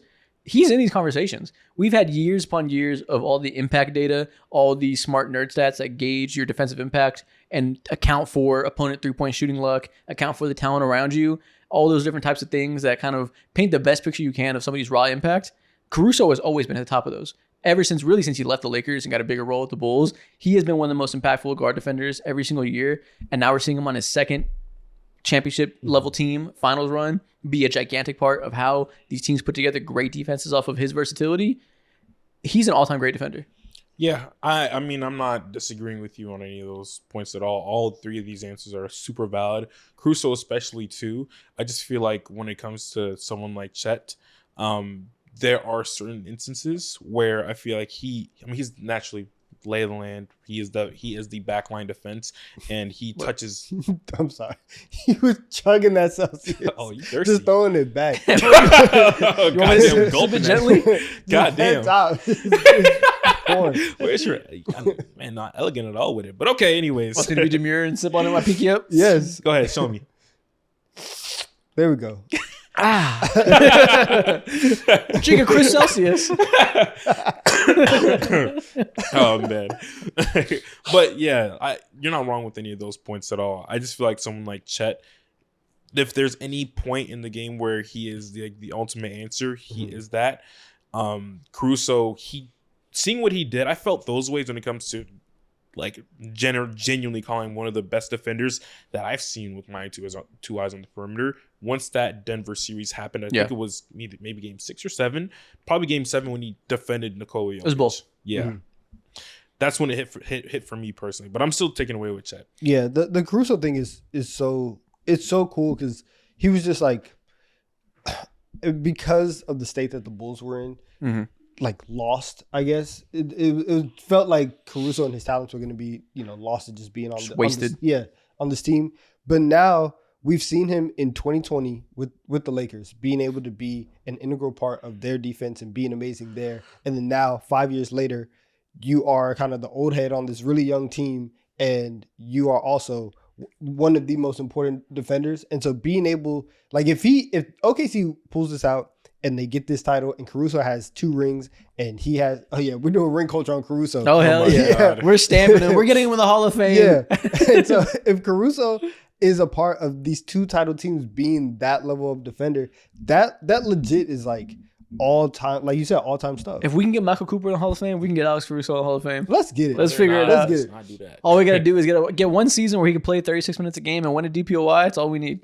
Oh my goodness. He's not getting any younger, so it's not going to happen, but it's all we need. Speaking of, I have Alex Caruso as my 6th man of the year as well. Wow. For the similar reasons. He's coming off the bench. That's fair. He's a DPOY off the bench. Yeah. If your DPOY comes off the bench, he is a motherfucking 6th man. There is no more viable bench player in the league. And what makes it easier to me is also how we started off this finals. I think after the game of 3 now, he's averaging like 13 points per game or something. But he has been shooting. He's averaging 44% from 3 for the entire playoffs. He's just been the best defensive dynamo off the bench in the league. A very capable 3-point shooter. His pushes in transition. He's not a good ball handler or anything. But, just that combination of being like ultimate 3-and-D weapon. I look across the league. There's some guys that like are traditional 6-man of the year picks if it was a regular season. Like the bench scorer type of guy. I don't think I like any of them more than Caruso. Yeah, I think the last time Alex Caruso was the 6-man of the year as well. I think last time that I seen someone as impactful coming off of the bench all around, like ball handling is not the strongest part of the game, but part of his game at all. It's quite a definitely weakness. It's definitely not like a glaring wheel. It's like, oh my god, get the ball out of his hands or whatnot. So for me, I think my biggest point was like I haven't seen a 6-man so impactful to this level since like Andre Iguodala on the Warriors back in like 2015 specifically. Yeah, that's a great. Honestly, it's a pretty incredible comparison. The defensive guy that can do a little bit of veteran playmaking, bringing the offense together. You can throw him the ball in the short roll a little bit. He'll hit an outside jumper. Like he very much is this team's Andre Iguodala. Yeah, I can go with Caruso. Steven Adams was also on my list for this. That's a good answer too. Yeah, Hey, you love that series today. It was great, and I think it was so unorthodox in the way that Houston was able to just stay in that series, and even with all the athletes that they have, even with all of the defensive demons, telling Steven Adams to be the strongest player on the floor and just get any miss, and that is, you hear so many times people talk about their best offense is their defense, or their best offense is this. Literally, your best offense missing shots and having Steven Adams be under the rim to either get fouls and get people in foul trouble or to get easy buckets off of that.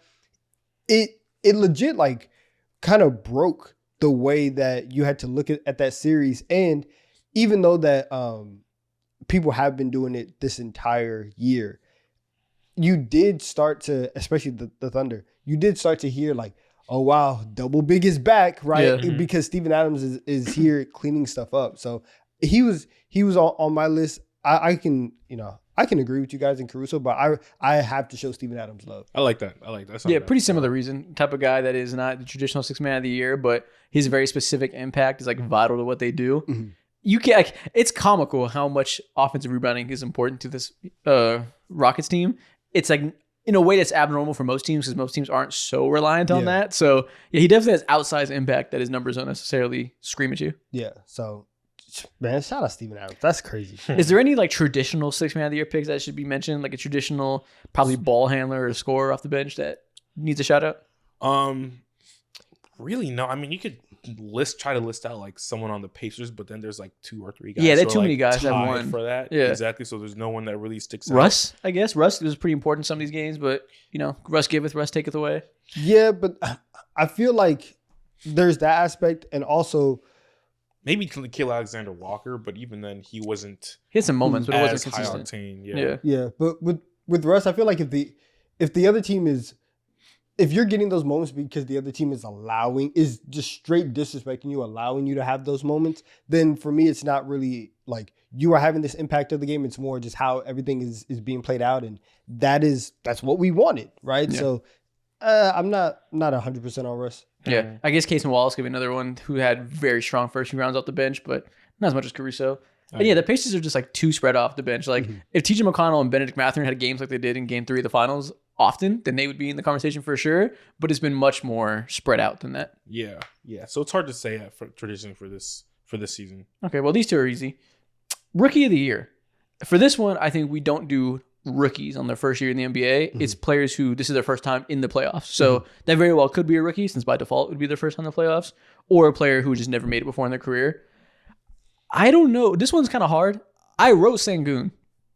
I don't feel good about that pick because I don't love what I saw, but he had some good moments. He had some games where he went crazy and you saw that like put a better offensive system around him. He has capabilities as a one-on-one player that can drive offense. So I went him even though it's uneven because to me it was between him or Cade Cunningham are like the main 2 rookie of the year candidates. I went with Cade. And it's kind of the same thing. I didn't feel because neither of them played spectacularly. Yeah, that's expected. Like their teams lost in the first round, and it clearly, and it's not even like it's their fault, but it's like you have flaws in your game. They were neutralized for the most part. This is something that like we're going to go into the offseason. You're going to work on it. You're going to get better. We're going to come back next year and it's going to be, hopefully improved upon. But I think with Cade, what impressed me was the fact that he didn't shoot great in this series, but it still felt like he had a really big impact on this team and on the offense. And obviously that's because he is the point guard. Like he does have the ball in his hands, but to still be, fairly effective, I felt like I had to give him a little bit of credit here. So that's where I went. Yeah, that's I'll go with you. I'll go Cade. Why not? Cade averaged 25, 8 rebounds, 8.7 assists, 17% from 3. Yeah. And 49% from 2. So even from 2, he was not efficient. He kind of got clamped a little bit for his standards, as being such a ball dominant player, and played 41 minutes a game to get those stats. So I don't think he was great, as to be expected for the reasons you said. So I'm not slandering Cade at all, but I think overall his impact is probably better than Sengun's, even though Sengun had the spike games. I think play by play with the playmaking, Cade probably has a higher floor across the series. So I guess that's fair. But I don't know. It's kind of a toss-up. Yeah, it's damn near 50-50 for me personally. But I ended up eventually leaning towards someone like Alfred Sengun. And that's simply because of my level of expectation for him as a player. Pretty much all of us haven't been super high on him. And I felt really low on how far he could elevate his game in the playoffs. Now, his efficiency was fucking trash. Of course, it was his 2-point percentage, I believe, was even worse than someone like Cade Cunningham, and that doesn't make sense. It was not good. It was not good. I think it was 45% or something like that. Something bad. It's tough. Yeah.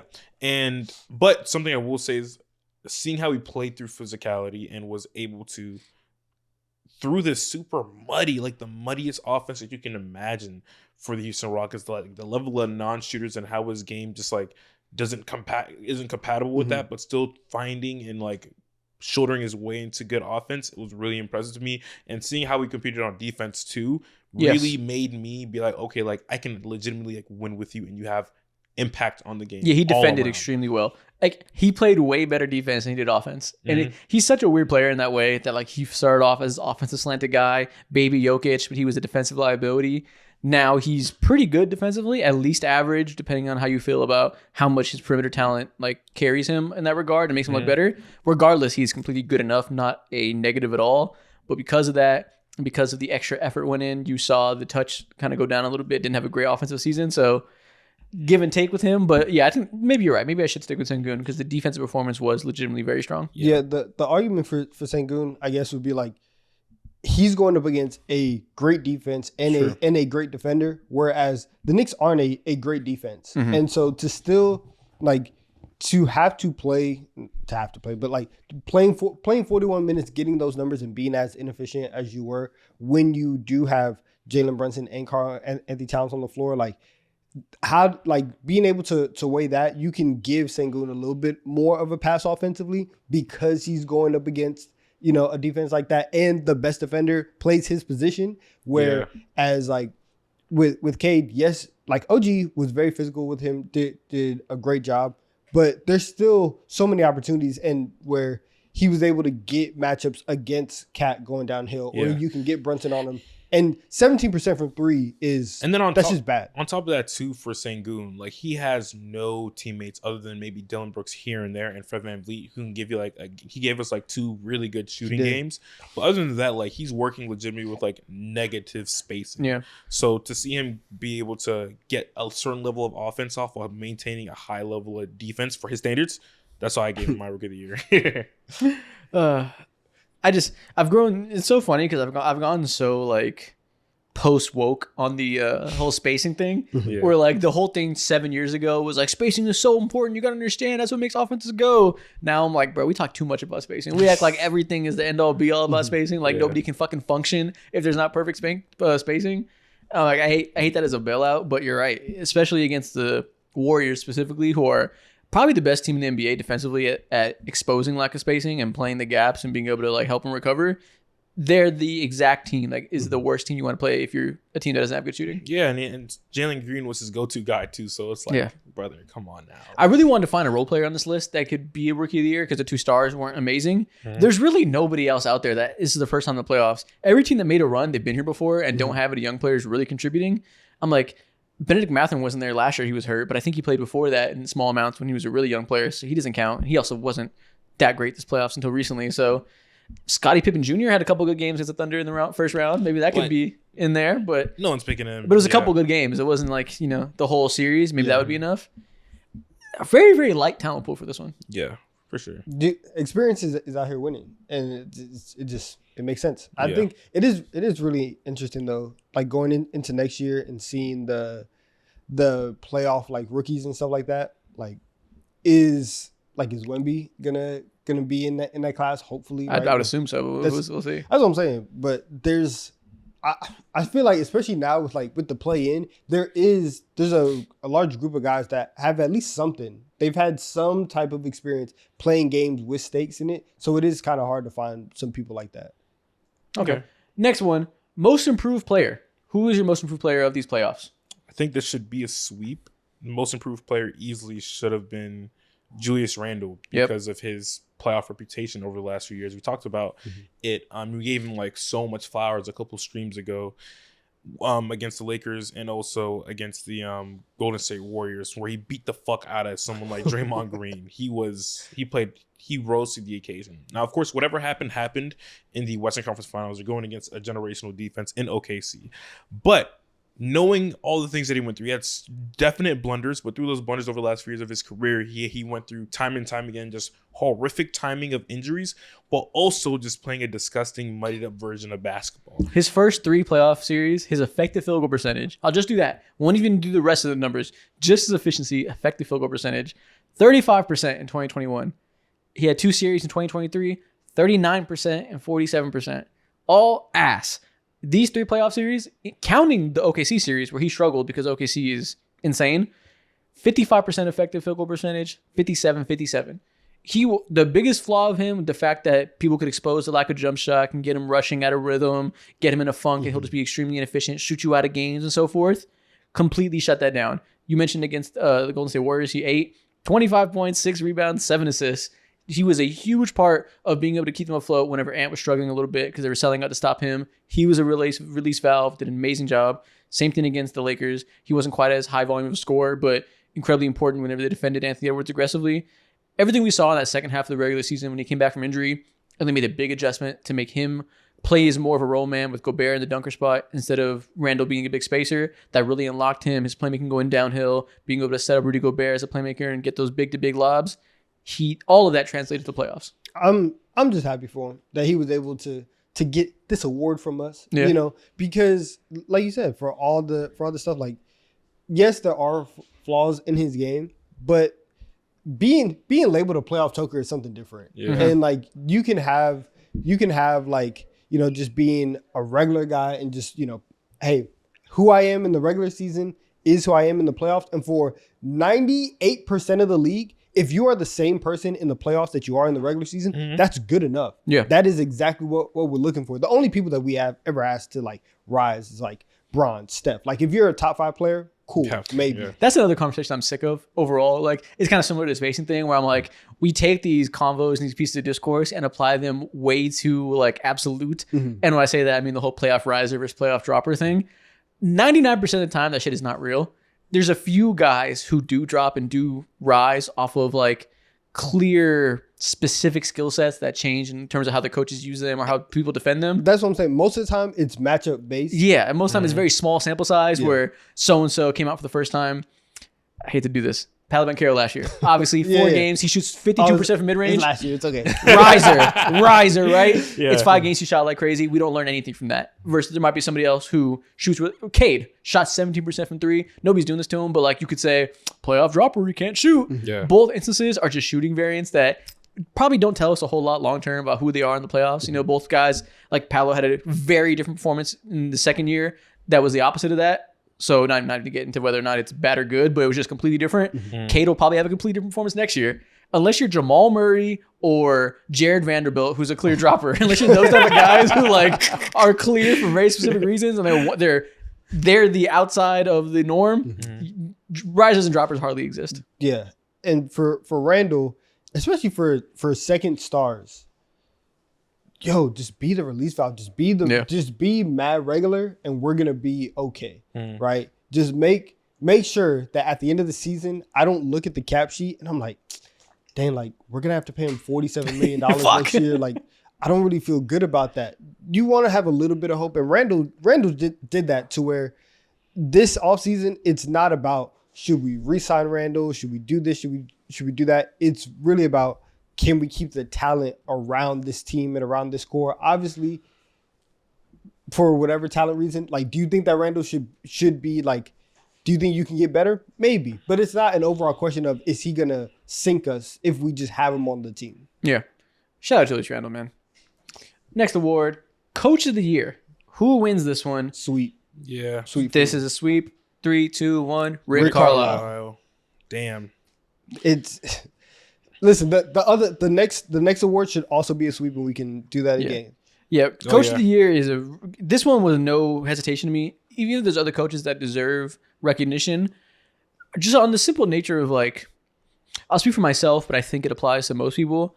Rick Carlisle for the last couple of years has kind of fallen by the wayside when you think about good coaches. Early in the season, he was talked about like, what the fuck is he doing?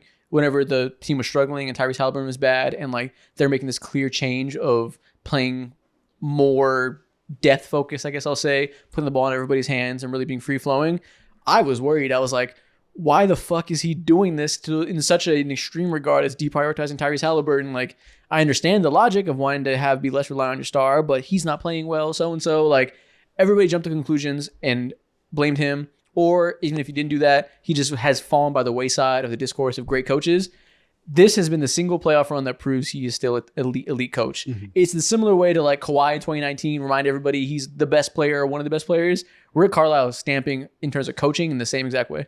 Yeah, I agree. I saw people having all types of talks on Twitter after last night's game, specifically when it comes to all the very smart adjustments that he made against this OKC team, and knowing how he's like transformed. I said this earlier in the show. It feels like he's transformed this team identity like within the season, which is so weird to say.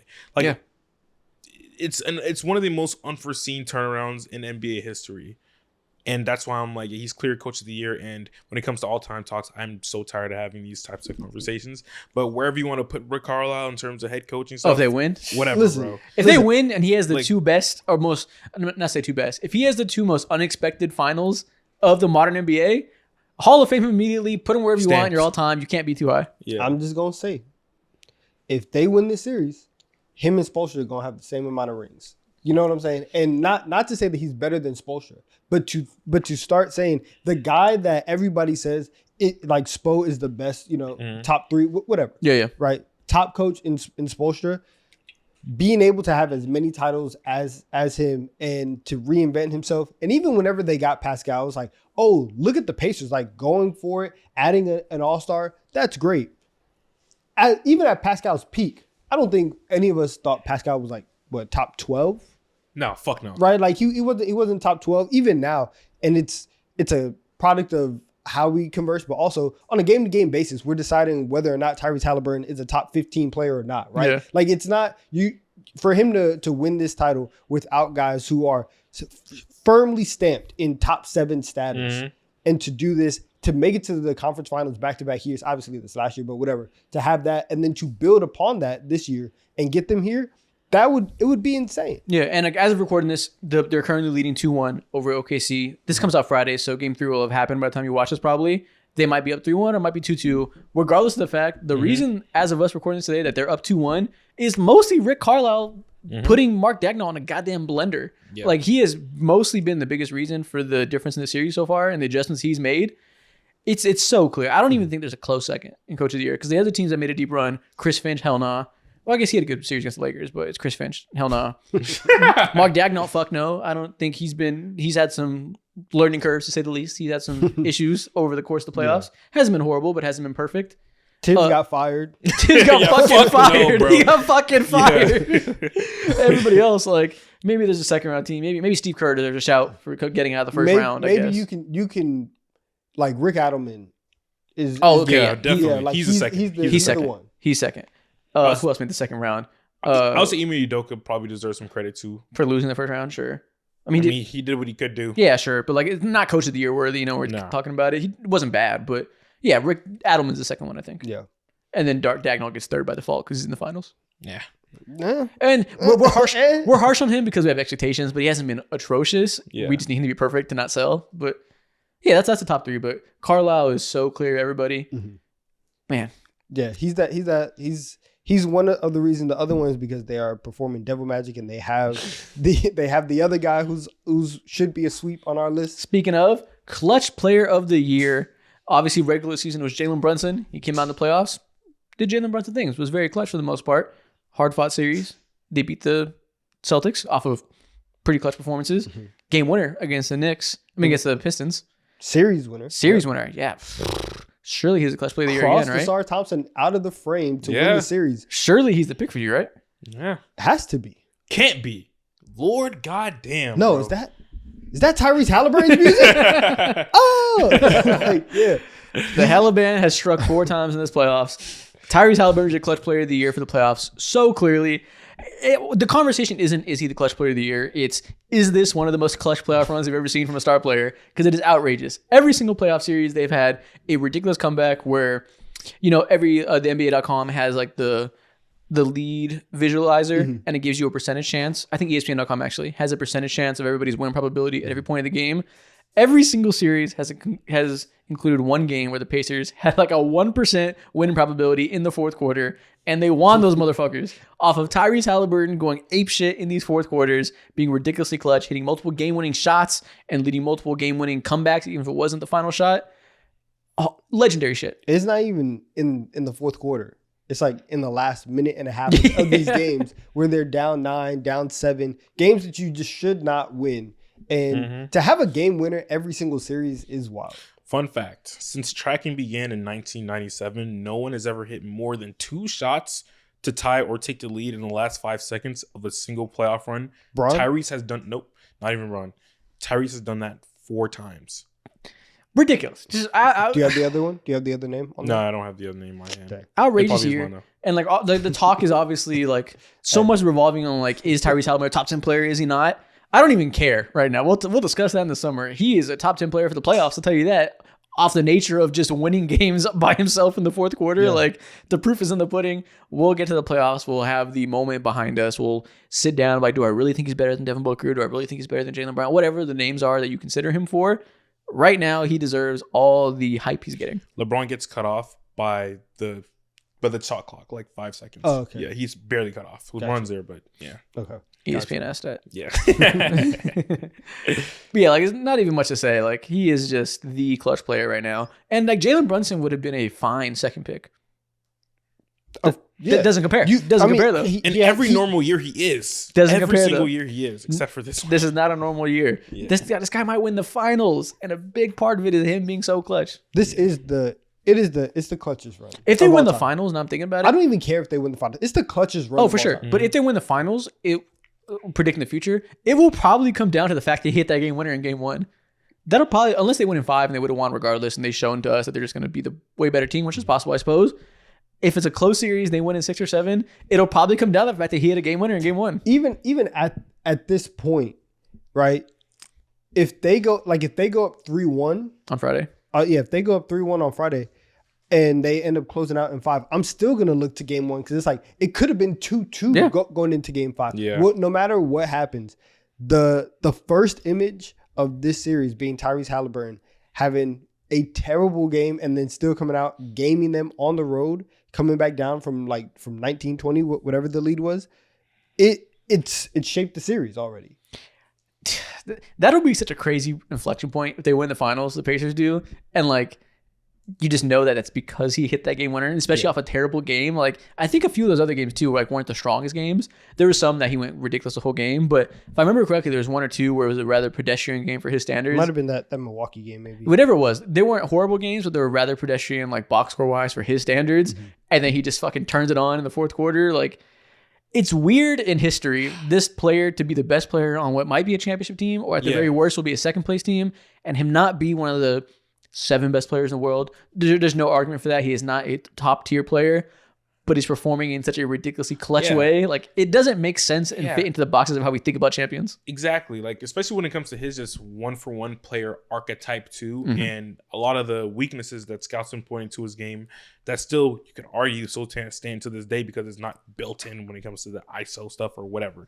But he just continuously uses every ounce of frame and just like, I gotta get to this shit immediately. He might Like, get it. Psh, He might get top 10 for me. I don't know about that. I'm just saying. I think this team, like, I think the But this is bigger back-to-back picture should be team. My line is Donovan Mitchell. I'm going to stand on the fact that he's better than Donovan Mitchell, and I know that's debatable to people, and people hate us for that. That's going to be my line, and I think Donovan Mitchell's like 13th for me. I don't know. It is because what Halliburton does is like, and he said himself, he was like, people don't understand my game. You know, the box score watchers. If you're gonna operate like that, I do think a major part of how we judge you on that point also is not only like watching the game, but also like the results that do come out of it. And this is back-to-back years that a Tyrese Halliburton, led team has made it to the conference finals or more. And so just having that amount of success, there is something there to where you say like he does have this over X Very player, whatever. I don't, depending on how much percentage you want to give that into your overall rankings, you can decide that. But being in these positions consistently does matter. He's undebatably top 15 to me, and I lean like number 12 or something like that off the top of my head. We'll see if it's going to be like him versus the old heads. Like, do I want to put him above Kevin Durant? That sounds crazy, but Kevin Durant's old as fuck, so I don't know. Yeah. But he's in the upper echelon. He's all NBA level. Clearly, will be that. Deserves that respect. I agree. Last but not least, we have the MVP, which I don't know if it's cut and dry. I know my answer. Probably won't surprise you. But everything we just said about Tyrese Halliburton, on why he got Clutch Player of the Year, you could argue that's also makes him the most valuable player. The fact they're in the finals up 2-1 as a recording. I went Shea for the same reasons he won in the regular season. He's largely been incredible. Nothing changed for me. I still think they'll win the series. That could age poorly. They could lose the series. That's very, very within the realm of possibility at this point. So I'm open to other arguments, but I went Shea. Yeah, I went Shea as well. I think comparing these players 1-for-1, if Tyrese Halliburton is the second option, Shea has to answer the toughest question every single time through every single minute of the game. It's just not like he could do it within the last 3 minutes or the first 3 opening minutes of the third quarter. Like he has to have to answer all the time. That's the best example. He's had to answer so many questions in these playoff series. Their entire offense revolves around his ability to answer the questions the defense gives him. Mm-hmm. If he cannot adjust to the new coverage defenses give him midway through the series, seemingly every time in game 3 in which he struggles, but he always comes back in game 4 and has an answer and dices teams up and they're winning these series, the team would be dead on arrival if he didn't have that in him. But time after time again, he's adjusted. Against the Nuggets, they double-teamed him to an extreme degree. He beat you as a passer and still got to his spots. Against the Timberwolves, they went the opposite route, said you're going to have to beat us as a scorer. Cooked them. We'll see what it looks like now against the Pacers deep into the series, but he's found a way to diagnose what's needed from him every single time in different ways, every single series. It's kind of like the argument for why people wanted Jokic over him in the regular season, where like he is the end-all be-all for that Nuggets team. That's been Shea for this team in the playoffs. That's why I went with Jokic. I went with Jokic? Wow. Yeah, because I do think, Jokic he's the same thing. He's the end all be all. And I look at the first round, and that was a series that not only did I not expect them, I didn't expect them to win in that series. Mm-hmm. Yeah. And for the first 4 games, I do feel like the Clippers played better basketball more consistently than they did. Okay. But you look up, and it's a close series. And you look up, and the Nuggets are out here winning games, and it's like, wow, why are we doing this? Partly because of Aaron Gordon, also because Jokic is out here controlling everything. I don't think that he had his best like statistical playoffs or anything like that. He had like Zubac was making him work in the second round. He had some of his worst playoff games ever.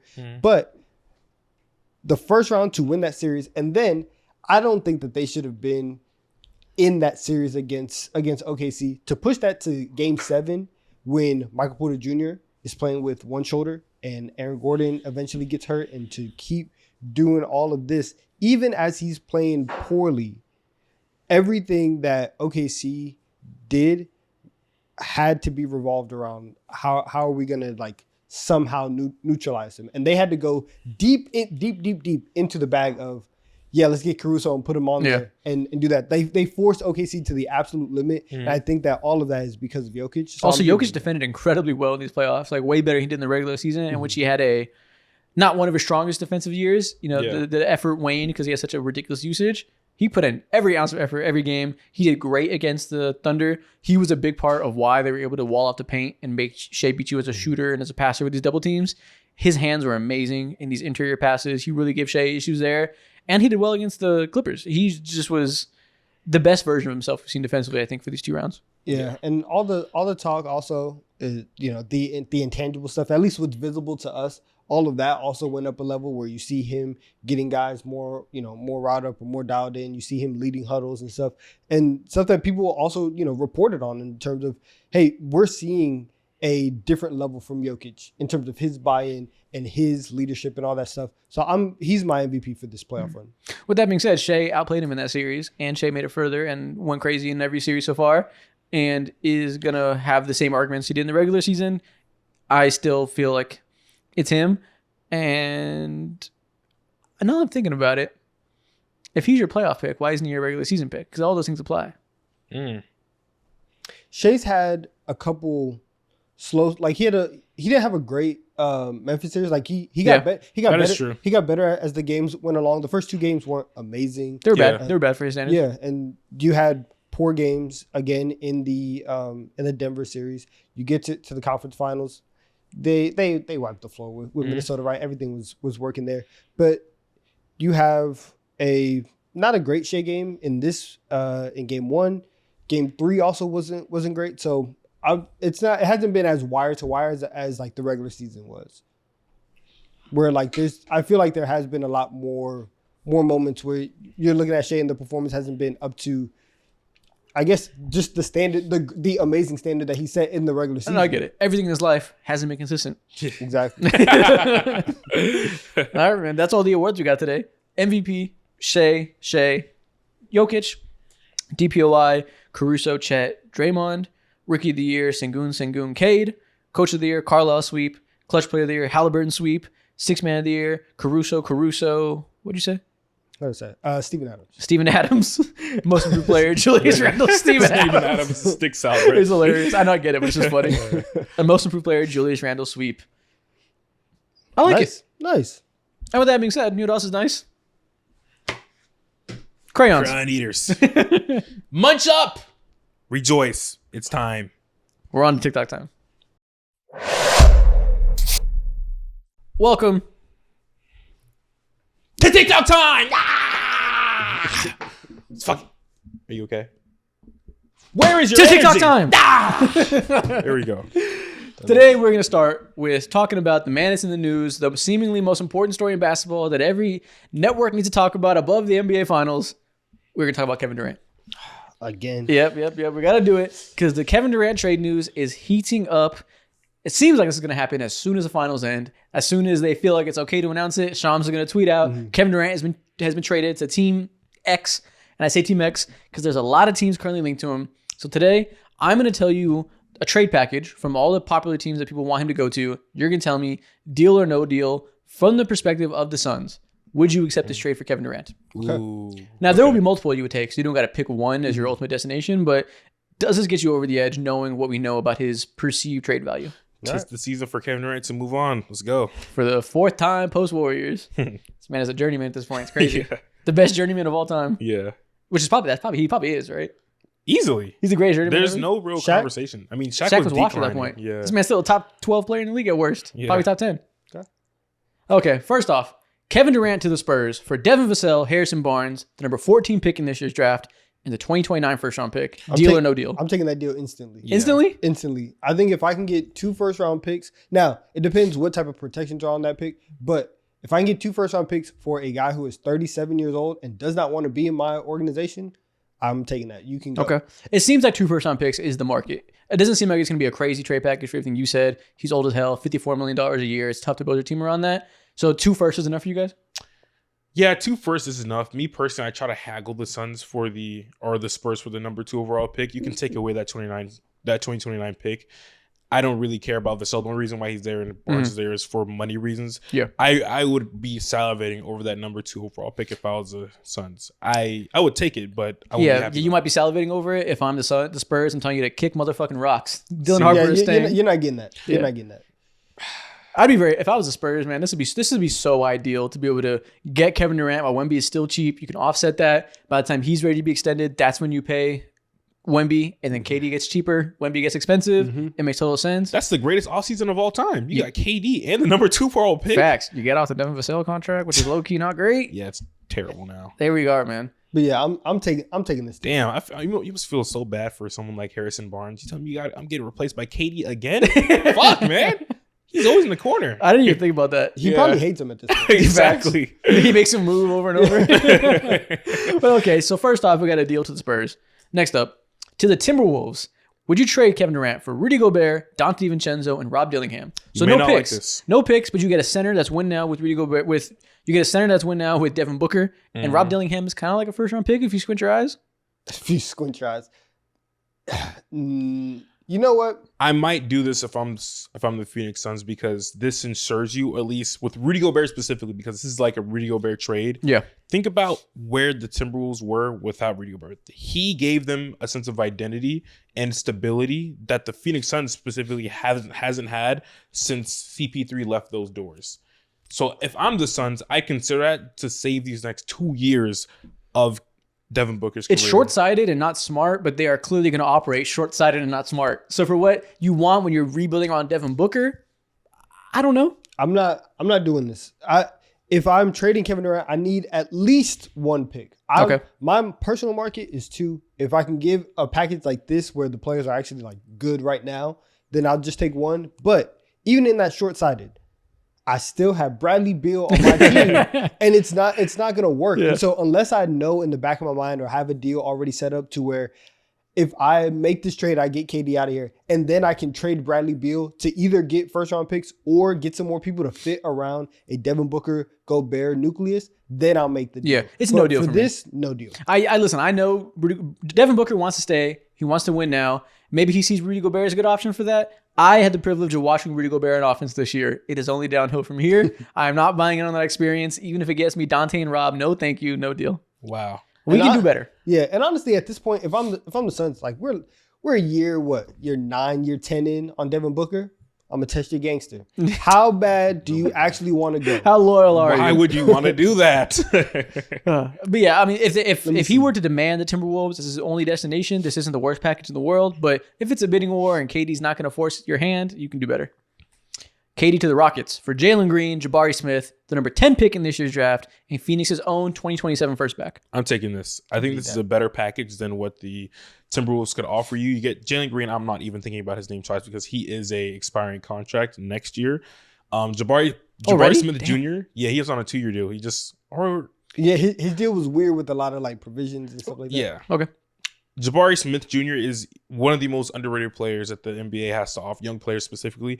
He wasn't deployed as much for the Rockets. His role was slightly diminished. Injuries, all that was into playing conversations. But I think he has a real future on this team. Then the 10th overall pick, and you get your own pick back. Great. Okay, so the question is, would you do this for the Rockets' perspective, or would you insist on keeping Jalen Green and including Fred VanVleet? No. I'm keeping Fred VanVleet over Jalen Green. Because he fits with Kevin Durant? Yes. Okay. I'm doing that. I know Phoenix is gonna hang up. The thing that I want is that Phoenix Suns pick. Either way, they're gonna be bad. Yeah. And I know that especially in 2 years, if they make this deal, Bradley Beal is gonna be gone. Kevin Durant, you just traded him to us. And like I just said, they're gonna test how loyal Devin Booker is. If he is not as loyal as they think that he is, whatever, and they are gonna have all 3 of those guys gone. That's the number 1 overall pick in 2027. Well, if you'd probably have to include like Reed and or Tari Eason. So no, that's a haul. That might be a little bit too much. Take the pick. I want to win now. Keep my young players. Take the pick. Yeah. You can have Reed, not Tari. KD to the Knicks for Karl Anthony Towns straight up. Would you do this? You have Cat and you have Devin Booker. You can be mid. You can stay afloat. Is that worth it for the Suns? That might make Devin Booker happy. This is a straight up Devin Booker happiness. Yeah, trade he'd be ecstatic. Here. Yeah.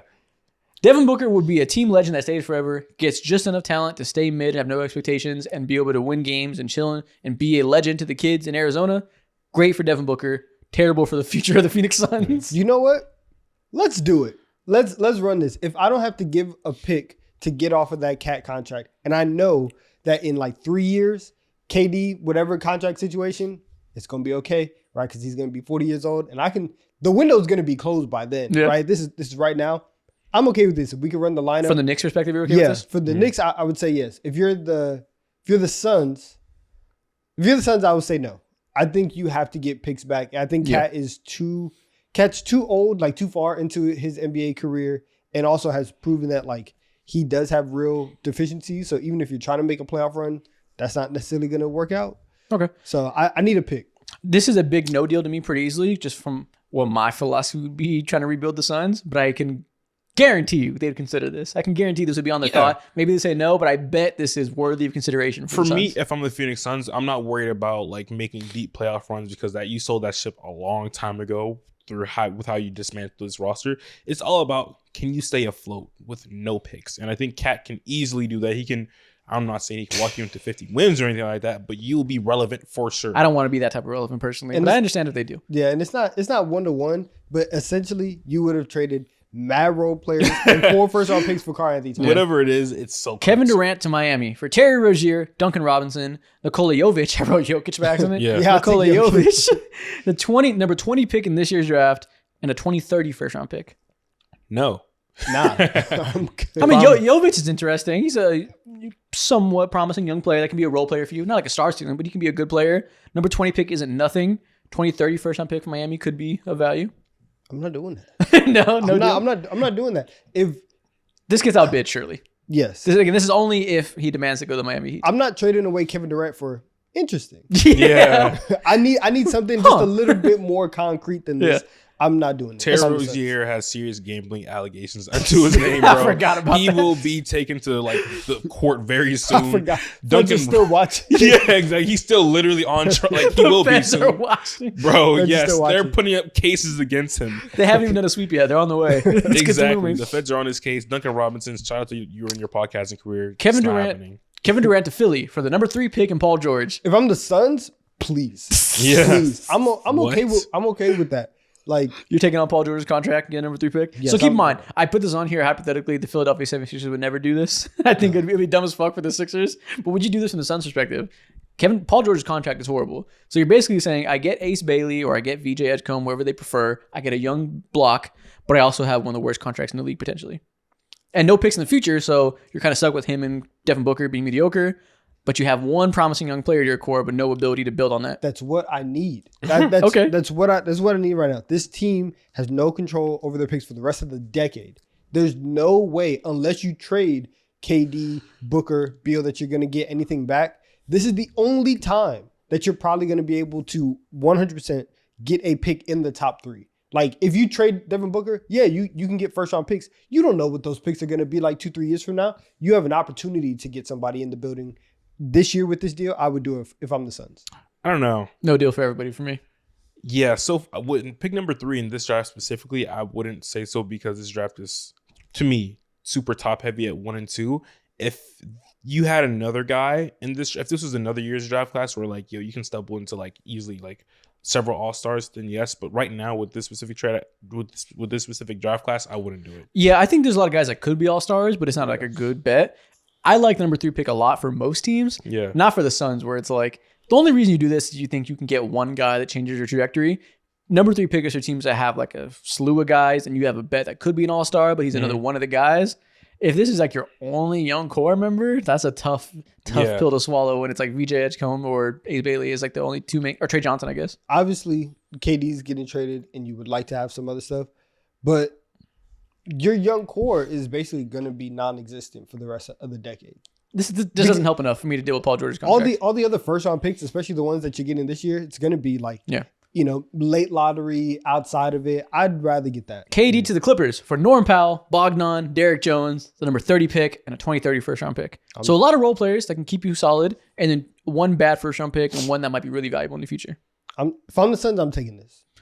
That's a lot of role players. Norm Powell is obviously coming off his best year. Bogdan, I don't know if he has too much left in the tank, but maybe he'll get another good couple years. Derek Jones is a great role player.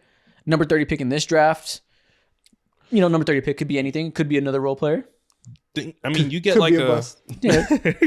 you get like a solid core around Devin Booker, and you inject a certain level of stability, and you give him a really good floor.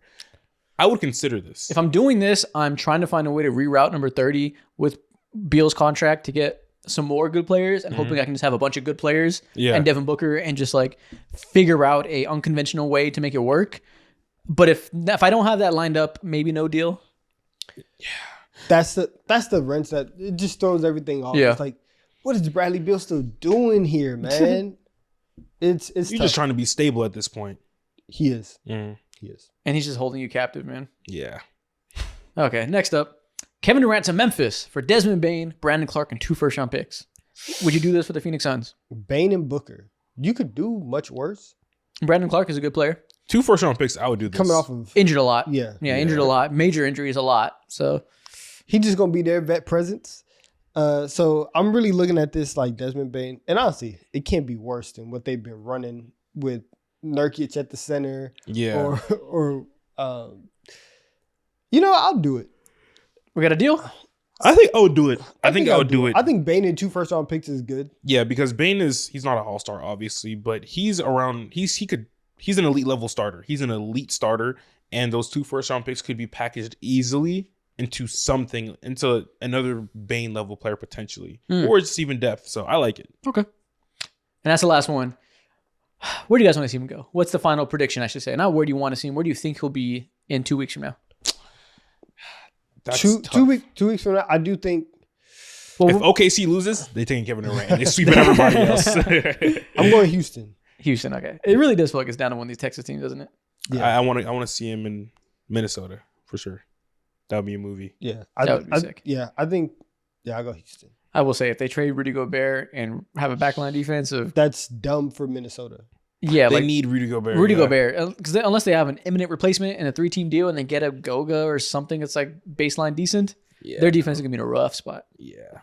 And that's why I don't know why they would even consider doing that right now. Yeah, weirdly they need Rudy Gobert. Yeah. But okay, next thing we're gonna do. Last week we picked the best city jersey in every single NBA team's history from the Eastern Conference. Today we're doubling back. We're finishing this segment by doing the Western Conference. So I got. Why did I just 15? blank on how many teams are in the conference? I almost said 16. Been thinking about too much NFL. Yeah. We have 15 teams in the Western Conference. I'm going to show you every single city jersey they've had in the last 8 years of this program. You guys pick the best one of the batch. Drip or drown. Okay. First off, the Trailblazers. These are so fire. This is a pretty good assortment. Once again, it's funny how every team's 2018 is just like bland. Just like a regular jersey. They didn't know what they were doing yet. But once they got going, there's some good ones on here. My favorite might be 2020. Agreed. Cream boys. We love cream. It's consistent. We are creamers. Yeah, my brother and Cream, we're here again. 21 is also really good. Yes, I exactly. That's 21 my is second favorite dope. one. I don't know if I liked it in the moment, but it's heavily grown on me. It looked great on court. It's not black. It's like a dark brown. It looks like, Oh, really? Wow. yeah, it looks real like hikey because there's a lot of outdoors in Oregon. That's like a big thing out there. A beautiful lush forest. This is like an homage to that. I like it a lot. I hated it. I'm the same way. Hated on it in the moment. Love it right now. I'm going 21. Okay, yeah, 20 is nicer, but it's just like a regular jersey. If we're including the spirit of what a city jersey is, and we include some idea of caring about the meaning of it, 21's the answer. Facts. Do you guys like 23? How's that age for you? It's cool. It's okay. I don't think we liked it at the time. It's the airport one where they have the airport carpet and the PDX for the airport code. Yeah, I'm not. But it's fine to me. It's Yeah, not it's the fine. worst at all. Good color, but don't love the jersey. I've seen at this point. I've seen 2 years of worse jerseys than 23, so I can live. Yeah. Okay. The Clippers. Hits and misses. We got these Los Santos customs Yeah. Oh yeah. ones in 2021 that were like an homage to the Mexican culture in the city. Obviously dope. 19 looks like the bus in LA. I just remember Shea in that jersey. Pain. Oh yeah, that's crazy, Yeah. crazy picture. 23, I think that's another Mexican culture one. It has this like stained glass look on the text that looks like a church, I think. Or maybe it's something else. And then 24 and 25, we got this one that looks like a barbershop. This is such like a Clippers assortment level Yeah. of like Some jerseys. good, some bad. So 18 and 22 are out, right? Nothing So cohesive. forgettable, bro. So forgettable. 18 and 22 are immediately out, I think. Yes. I kind of like 23. 23 grew on me a lot over the years. I also like 19, the one that looks at the buses. Give me. Okay, 19 works for me. And shout out to the black Mexican jersey in 21. That one has also grown on me. I don't think I liked it in the moment, but my pick is between 19 and 21. And I'll go with color. I'll go with 19. If you like 19, if you like 20 or 21, 21's dope. But I don't know. The problem with the 1921 is they have a blue stripe on one side and a red stripe on the other side. Do not love that. Ironically enough, I like 22 a lot. I think that might be my favorite. Safe pick. That's meh. I guess. It's just a blue might be jersey. my It's just, favorite. it's just a blue Clippers jersey. It's mid. Yeah. That's why. In the cursive. Cursive always gets me. Facts. I like 23. I'll go 23. But I'm not mad at the black one. Next up, the Los Angeles Lakers. My God, so many of these suck. Yes. Yeah. Okay, so 24 is disgusting. 24 is 25 bad. 25 is a fucking abomination. 25 yeah. is so funny. Like, they stopped wearing that this year. Yeah. They're like, well, our bad. It's ugly and it brought bad karma because they kept losing in it. 23 is very plain. 23 looks like a flea market jersey. It doesn't look real. 22 is hard. 23 does look like was one of them jerseys that they just sent to Africa. So the obvious answer is 18. It's the Black Mamba jersey. That goes without saying.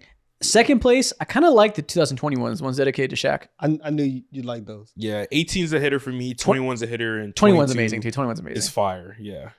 Honestly, they're all pretty good except for the last three. 24 is just so irritating. Do you know they're bringing them back next year? That's their city jersey for next year? That's irritating. Yeah, a lot of them were leaked this year.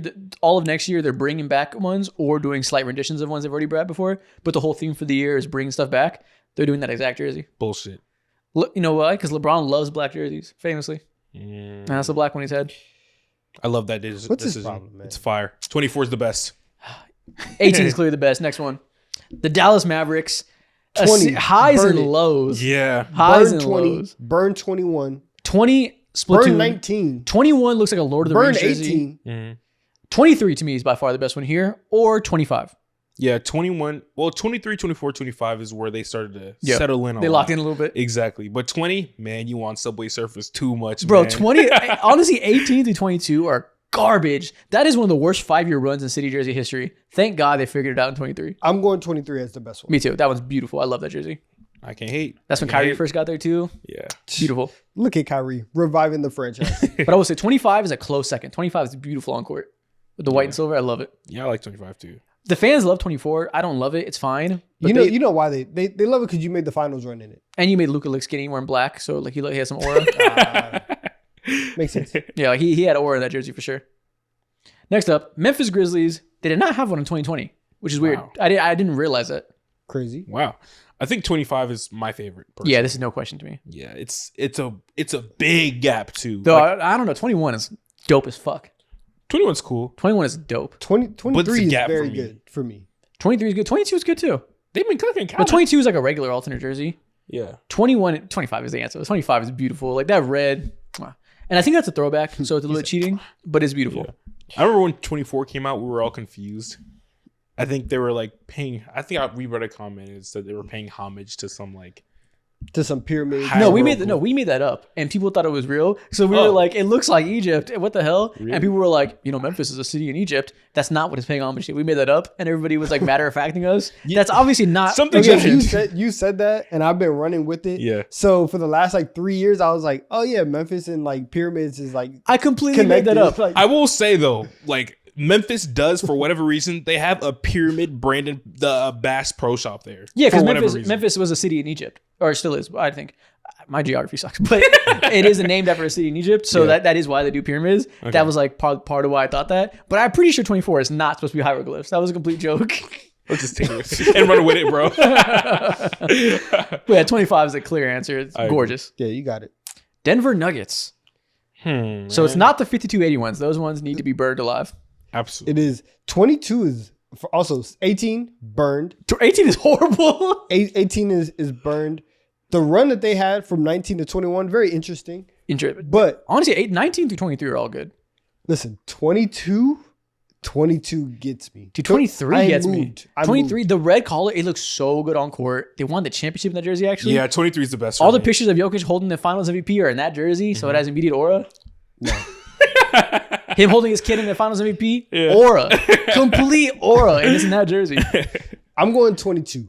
I think it's better than 23. That's fair. I love the rainbow on the side. It's a nice addition. I like that color. The font on Denver is much better than in 23 in my opinion. So I'm gonna go with that. Yeah, 23 is the most simplistic jersey out of them all, and I think I fuck with it the most. It's super simple. 23 for me. The second place is 19. I love 19. Next up, the OKC Thunder. Another mixed bag. Dude, 18 is horrific. 18 is quite fucking terrible. 21 is insane. I like 22 the most, I think, but it's so plain. Like, of course, I like that the most. It's just a cool white jersey. Yeah. 19 is pretty good. Okay. No way. Yes, 19 is good. 19 is my favorite. If you were 19, I'm gonna think you have scales under your Actually, shirt. I bro. There's not like 19 scales. in the Those are moment. feathers. 'cause No, I'm it's saying- Native American. I'm saying if you were 19, you have scales under your jersey. I want to like 21 much more than I do. I don't. 21's bullshit. I hate that jersey. That's what I'm saying. I like the concept. I wish it would have worked. What's the concept? It looks like the Loves. It's like a racing type of thing. Yeah, I was thinking cars too, but I don't know. Like, Again, I might just be making that up. We don't know Oklahoma history. I don't. I really don't. Why would we? Besides Native Americans and casinos, that's all I know about Oklahoma and tornadoes. Yeah. But you know Laters. what? I'm going 19. Yeah, no, 19's dope. That's the year they had PG and Russ. It was good memories attached to it. It was a cool team and it looks good, bright colors. Good memory. Good Them memories. boys Just got bounced by Donovan Mitchell. It was a cool team, man. It was memorable. It was a good PG year. 18 got bounced by D Mitch. Oh. 19 got bounced by Dame. Yeah, by damn. Oh, yeah. Yeah. You're right. 22 is the nicest jersey, but it's cheating. We'll go 19. Yeah, I have no answer for this. 23 is hilarious. Just a Black Thunder jersey. I hate 18. They did not try in 23. Seeing Melo wear that 18 jersey, it was tough. New Orleans Pelicans. Okay, 18 sucks. I dislike almost all of these, so whatever you guys pick would be the answer. Yeah, the top half is completely garbage. What? Crazy. 19 and 20 is kind of cool. I don't think it's cool at all. What's It's fine. It's cool. It's like a You're normal jersey. It's all right, You're but I don't like it. I think 19 and 20 are cool. I think they made it better in 23. Okay. So I'm gonna go 23 as my Wow. number 1, and then 22 as my number 2. 24 and 25 are clearly the best for me. Yeah, I guess I'll go 24. I didn't like it in the moment. I still don't love it, but on the court it looks cool because you don't see the fine details. It's just a black jersey with some like neon. It looks different. It looks unique. I in this tier list, I'm respecting the city elements more than I do when I'm just talking aesthetics. So I respect the voodoo elements. That's a cool way to tie into New Orleans lore. I guess for lack of a better I do word. forget their lore is voodoo. Literally. Yeah, their lore's pretty cool. Yeah. So I'll go 24. Pretty cool. When you start getting bloodbended, it's not cool. H-Town, the Houston, Texas. Oh man, this The this Houston is very Rockets. interesting. Okay, all of these, in my opinion, like 18, 19, 20, and 21, boo. 22 and 23, you got it. You know, That's kind of cheating, though. Yeah, it's cheating. Throwback. We can't pick them. well, we did that for Memphis in 25, I You cheated acknowledged for it. Memphis. I'm more and than you cheat for still them. picked it. That's an amazing jersey. I'll let myself be a hypocrite for that one. This one's not good enough for me to cheat. You're And also, lying. oh, no, actually, You're let me say lying. that. The Memphis one is a throwback of like an alternate jersey. This is just like a throwback of their main jerseys. Obviously, it's a little different. It's reminiscent, but it's like, that's just a throwback of one of their old brandings. Do you think I care? I care. No, I'm going 22 and 23. 24 is a hitter for me. I at 24, I agree. It is very nice. The court that comes along with 24 and even 25, because they have the little like dunking astronaut. Mhm. That Mm. if the Rockets in like 4 or 5 years decide to rebrand and do that, that should be their new logo. Okay. I also like 21 in a moment. I really like the colors. That Yeah, is the forbidden season when they had like John Wall and Christian Wood out there hooping. Oh my god, I remember that was a duo. You're right. Also, 18 is kind of cool. I don't know. They just did, I'm assuming that says Rockets in Mandarin. The Jay Sean Tate era. 18 is kind of cool. Stinky. Oh, okay. I don't like 19. 19 looks like we're trying to make it look a little too Chinese. It looks like cosplay. It looks a little disrespectful. There was no way for you to say that sentence without sounding disrespectful. No, I feel like I think it's too on the nose. I think it looks corny. Like I think it's a little too like It's like, I'm sick of them, man. I'm sick of this. I know. Everywhere I go, it's just Mandarin, Cantonese. I can't read. I don't like it. So what I mean is like it's a Clippers jersey with the Lakers with the Mexican writing have like fucking They're trying a little bit too hard. if they had like the flag of Mexico on it, I'd be like, you're doing a little much. It's a little much. It's kind of how I feel about that. But I like 18. I think 18 is a nice balance. Okay. The Sacramento Kings. Y'all suck. These are horrible. Dude, 23, burn that shit, bro. 22, I guess, is the best one. Isn't that the It one is. that's essentially their regular jersey now? They kind of made that their regular jersey. It's kind of one like that. I guess 24 would be the best one. Maybe 21 is 20, cool. 20 isn't bad. I don't like 20. The colors are good, but they have that fucking digital ass text from their previous branding where it looks way too modern. Real 2010s vibe, like the Buccaneers jersey from like 2015 and stuff from the NFL. Aged poorly. I'll say that. The font. 25 is good, but again, it's another throwback. 24 is kind of like a throwback too, right? You know what? 25. I think I'll go 25 because it's a throwback to the Royals, but it says Kings. So that's a cool mix, I guess. It's not just an old jersey. It's the Kings branding with the Royals colors. That's kind of cool. It's like I see all these jerseys and I'm like, man, something feels off about them. They could have been really good, but they're just not. They all just feel short. Yeah. I hate 23 personally. Yeah, 23 is the worst for sure. I'm going 24. Okay. Utah Jazz. Man, Didn't have one in cut and 23. dry. they had a run. And they, you know what? They found a hit and they ran with it. They are a fastball pitcher. They ain't try to throw curveballs. They ain't try to throw changeups. 18 through 20, they stuck to their fastball. We got to go with that one. And we respect that. Mhm. We respect that. They know who they are. From the jump, they knew that they had a good one and they kept it. So And when they had to change, when the NBA was like, listen, we can't do 4 years in a row, they just barely changed it. They inverted it and we kept the same look. 21 or 18, pick your poison. They're both great. I agree. Actually, I'll go with the black one. The black one's pretty cool. Oh San my Antonio God. Spurs. Good God, bro. Those. you got TV Like static camo. from 18 to 20. The connections missed up. Yeah. I mean, this one is pretty easily like 21. It's 21. I also personally, I know not everybody I feels like this way. 23 a lot. I love 24. 24th fires. I hate 23 with all my heart. That's the Six Flags Fiesta Texas jersey. It's a little too goofy. But yeah, 21 or 24 for me. 21's great. 21 might be the best for me personally, but 24 also is very slept on. 24, that's a good color scheme. It's It just is. slick. I like it. It is the one for 25 where they try to they put that very very light green. It throws it off. Just I a hate that. little I don't know bit. why they do that. I hate that. Oh, it's Yeah. green. I thought it was a very, very light blue. It is blue. But I mean, it's like turquoise. Same thing. Yeah. It's not good. You know what it probably is? It's probably the turquoise in 23, just on like low opacity. Yeah. And I don't like that, especially with the orange. So I'm going 20. I'm going 21 and then 24. Yep. Those are the right answers. Ooh, Phoenix Suns. Some very good ones here. I like the Valley 25. I think some people think it's too much. I like it a lot. 21 is probably the answer, though. 21's iconic. 21. Yeah, they're 21. That's the they're year they made allegedly the finals. bringing that one back too. Makes sense. Yeah, everyone's bringing stuff back. Yeah, I like 21 a lot. 19 is great too for me.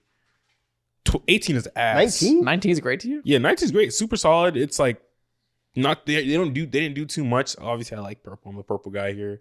Merchant, Like the placement of 22 and the Lost Suns. I fuck with it. I guess. Okay, Los Suns wins for you, I guess. Not me. The Minnesota Timberwolves. There's some good ones here. Ooh, 19 is fire. Stop 20 is cool. 21 is hard. Guys, 22 is kind of cheating. guys, this is I don't care if it's cheating. 22 gets it. 22 is cool. 22 is good. I like them all, honestly. 23 is actually pretty. I know I forgot. I hate 23. I hate 23. You don't like it? No, the font is ugly as fuck. I think it's another one that's like homage to like a building there or something. I think it's homage to their transportation system or something. Oh yeah, yeah, one of those. And like that's why the font is that. Don't like it.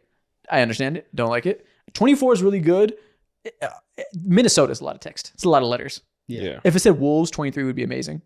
But yeah, 19 is the answer for me pretty easily. They have so many hitters. It is here. the Prince jersey. I also like 20. 20 is kind of cool. I never liked It looked good on court. That's the year they had D'Lo. That I like that team. I just realized never 24 and 25 is inverted. Yeah. Yeah. I fuck with them. Yeah. Pretty good collection overall. The Warriors. Remember when we interviewed Moses Moody and right after we cut off the cameras, Moses Moody's mom was all in your, not in your grill or whatever, but she was flaming you for not liking 23. Yeah, we said 23 sucks, and then the cameras went off. She's like, just so you know, it's the woman's history jersey. And we're like, my bad. Shame on you, It's young still man. not my favorite. I don't remember what And I it's said. still a bad jersey. But I said something on the lines of like, I wish they gave y'all a better jersey or something like that. Like, I want to like it because women's history, but I don't like it regardless. Sorry. Facts. 23 is awful. 24, I don't like. What the hell 20 is 19? What is 19? Like, what am I looking at? That is the bridge, and above it, there's some Texan, I'm assuming Mandarin, another Asian-inspired one, or maybe it's Japanese, I don't know. But Checks that's out. just a lot going on that crest right there. Maybe 20 is the best one. Black with navy blue is a cool, not often used color combination. I like 21 the most, probably. Yeah, I wonder why. It's a great jersey because this is what Never they've done mind, before. It is. Fuck. But it says Oakland. They've never done that before. So yeah, Yeah. we'll go 21. It's saying Oakland makes it pretty cool. Ah. 20, Okay. 21 it is. 18 is a sleeper for me. I don't mind 18. Oh, 18's cool. Yeah. 18 through 20 are all pretty good. But yeah, 21 bringing back that old school 2000 style, but making it say Oakland and paying homage to the city you just left. Yeah. It's pretty cool. They gave him something on the way up. 25 is so I was nasty. actually very upset about that. I was like, that's very disrespectful. 25 looks like it comes with a bulletproof vest. That's definitely a Paw Patrol jersey. Yeah. And that's the last one. Paw Patrol. What you know about Paw Patrol? About Coco Melon? Coco Melon. You an expert? Not at all. I don't know about that. Next thing we're going to do. NBA King of the Hill MVPs edition. I'm going to name 2 MVPs. You let me know who would win or who's a better player. Not one-on-one. Sometimes we do one-on-one. Who's a better player? And we'll keep going. I'll name another name and you King of the Hill fashion. Yeah. Okay. First off, let's start with the debate we've done before. 2025 Shea or 2011 Derrick Rose? It's 2025 Shea. And I don't think it's, I'm not going to be disrespectful, but like it is decided. It's decided. Decidedly the better player. That's fair. Shout out Rose, but different level. 2001 Allen Iverson. This, again, is not a conversation for me. It's Shea by a good margin, too. It's a tough conversation, but when you really look into it, the better shooter, he's the better defender, better finisher. It's like, oh my God. Like, you start listing out things in Shea's game, it's clear as day. We can Shea. say the efficiency isn't as big of a deal because the era Iverson played in, he had to be less efficient. So that's fine. The defense can be the deciding factor. But I do know, Iverson had a lot of steals. He was not a terrible defender, but the size is a big difference. Yeah. I think the only way that Iverson wins is if you say whose job was harder. Yeah, but I don't care about that for this conversation. That's useless, yeah. I'll go Shea. 2008 Kobe. I'll go 08 Kobe here. Yeah, this is where we dethrone Shea. Yeah. Shea is the closest thing to Kobe, everyone says. Well, here's the actual Kobe. Okay. 2020 Giannis. See, that's DPOY. Ooh, DPOY versus one of the greatest scorers of all time. In 2008, he was incredibly skilled. He'd gotten to that point. And this is second MVP Giannis, right? Yes. Ooh, man. Okay. I'm going 2020 Giannis. Oof. Ooh, Surprising to hear man, from you. this is tough. You dethroning Kobe?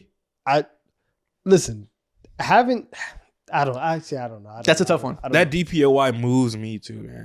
I mean, it's one of those conversations where like we're not allowed to say it. Yeah. But I don't think it's crazy to say Giannis. I think I might lean towards Giannis too. It just feels No, so I'm going weird. Kobe. I'm going Kobe. He just let his biases get to him. Hey, let's jump his ass. Let's go Giannis. Just Exactly. because. I Okay. can't make a decision. Yeah, it's a tough one. It is 2023 Joel Embiid. Or Giannis. or 2020 Giannis. Yeah. Giannis. No, I'll go. Yeah, I'll go Giannis. Yeah, I'll I'm go Giannis going in this one. Okay. Yeah. That one's it's pretty close. Peak Joel Embiid is amazing. Yeah. But fair enough. Giannis is if Giannis can beat Kobe, he can beat Joel Embiid. Mhm. Nikola Jokic 2024. Or 2020. Last year's MVP. Tough. We're talking about, again, obviously one of the best scorers in the league. Why is this tough? Nikola Jokic has always been better. It's tough for me to dethrone Always. Giannis. Since he became MVP level, Nikola Jokic has been better. I'm not saying you're wrong. But I'm my just heart saying doesn't it's want it tough. to be wrong. I'm just But saying it it's is tough. it is But It is tough. Jokic. Listen, it's the best player of his generation versus the second best player. It's inherently incredibly close, but I'm gonna go Jokic. All right. Naturally, I have to go Jokic. Jokic it is. But it's incredibly close. Yeah. 2014 Kevin Durant. No, I'll go Jokic here. Yeah, still Jokic. Still Jokic for sure. Oh, see, this is tough. We have to make sure that history remembers 2014 Kevin Yep. Durant because it's a singular MVP. It doesn't really happen again. A whole bunch of stuff happens afterwards in terms of him going to Golden State. And He didn't like, win a chip, so people forget about it. Yeah, 2014, he moves different. It's a different level of scoring and putting the team on his back. It's Nobody's wild. ever been that fluid from that size while being that good of a shooter. Yeah. But nevertheless, Jokic wins. 2015 or 2007 Dirk. Jokic gets it. 2007 Dirk is underrated because people don't think like you hear 2007 Dirk and you think of them choking in the playoffs, but you do have to understand they were the number 1 seed out west, like 60 games, all that. Yep. Just because Dirk didn't get the ring until 2011 doesn't mean that he wasn't that great in 2007. He was better in 2007. Yeah. So I'm going Jokic, but Dirk was nasty. Yeah. It's a good reminder. Jokic is the answer, but salute to the other one. 2015 Steph Curry. The I first think- MVP. For sure, it's still Nikola Jokic. That 2015 Steph Curry was when he just arrived upon the scene before he realized like, oh shit, I'm super, super, really, really like that. Yeah, he made another sizable leap until 2016 when he had one of the best MVPs ever. Yeah, exactly. This is like, weirdly enough, like one of the worst versions of Steph Curry. Okay. 2016 Steph Curry. Yep. Fuck. Got it. Got it. We're taking It's that over close. Jokic? It's close. It's close though. You can't say got it too fast. I will say it faster.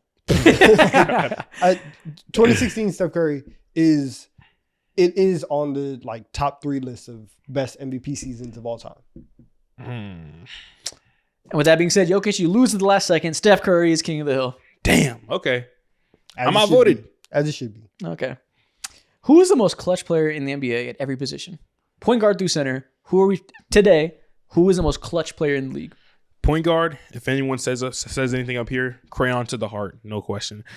Tyrese Halliburton has to be the point guard. Yeah, I think if we're doing like a last 2-year sample size, it's probably Jalen Brunson. But if we're just doing today, the In the playoff moment. run, Tyrese has earned the credit at least for the next 2 months. And if you disagree, Come on. crayon to the heart. Come Promise you. on. Come on. It's a Come on. Come on. It's today though. We're doing just right now. If we're gonna give Tyrese any Even just- praise, it even has just to be today. you can currently be the most clutch point guard. You want a red crayon to the heart, blue. I think got the Jalen green Brunson's on the better car. overall, but if we're talking clutch, Tyrese deserves it for at least this summer. He does. He has a series winner this postseason too. A series. Tyrese has multiple. Well, he Not, doesn't have they're a not series series winner. winner. They went a long Doesn't way to help matter. him win the series, and there's Yeah. just too many shots to not give him the credit. Shooting guard. Jalen Brunson plays the 2. Just put Jalen Brunson shooting guard. He plays the 2. Guys who just get And buckets. that's how we're gonna operate. You know, fuck it. Let's pay off. Okay, sure. Sure, why not? Let's just cheat. We don't usually do this. We'll put Jalen Brunson at shooting guard just to appease you. Yes. Got to give you something. Small forward. Clutch.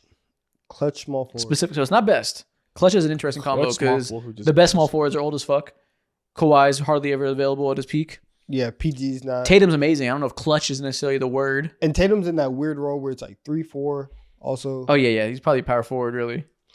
Should we? Is Jimmy Butler a name that we want to throw out there? I don't even think that Jimmy Butler I don't know is if he's clutch. currently Not the most anymore. clutch. Yeah.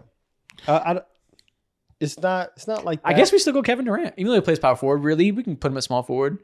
He hasn't had the chance because the Suns are an abomination, but all things being equal, it's probably still him.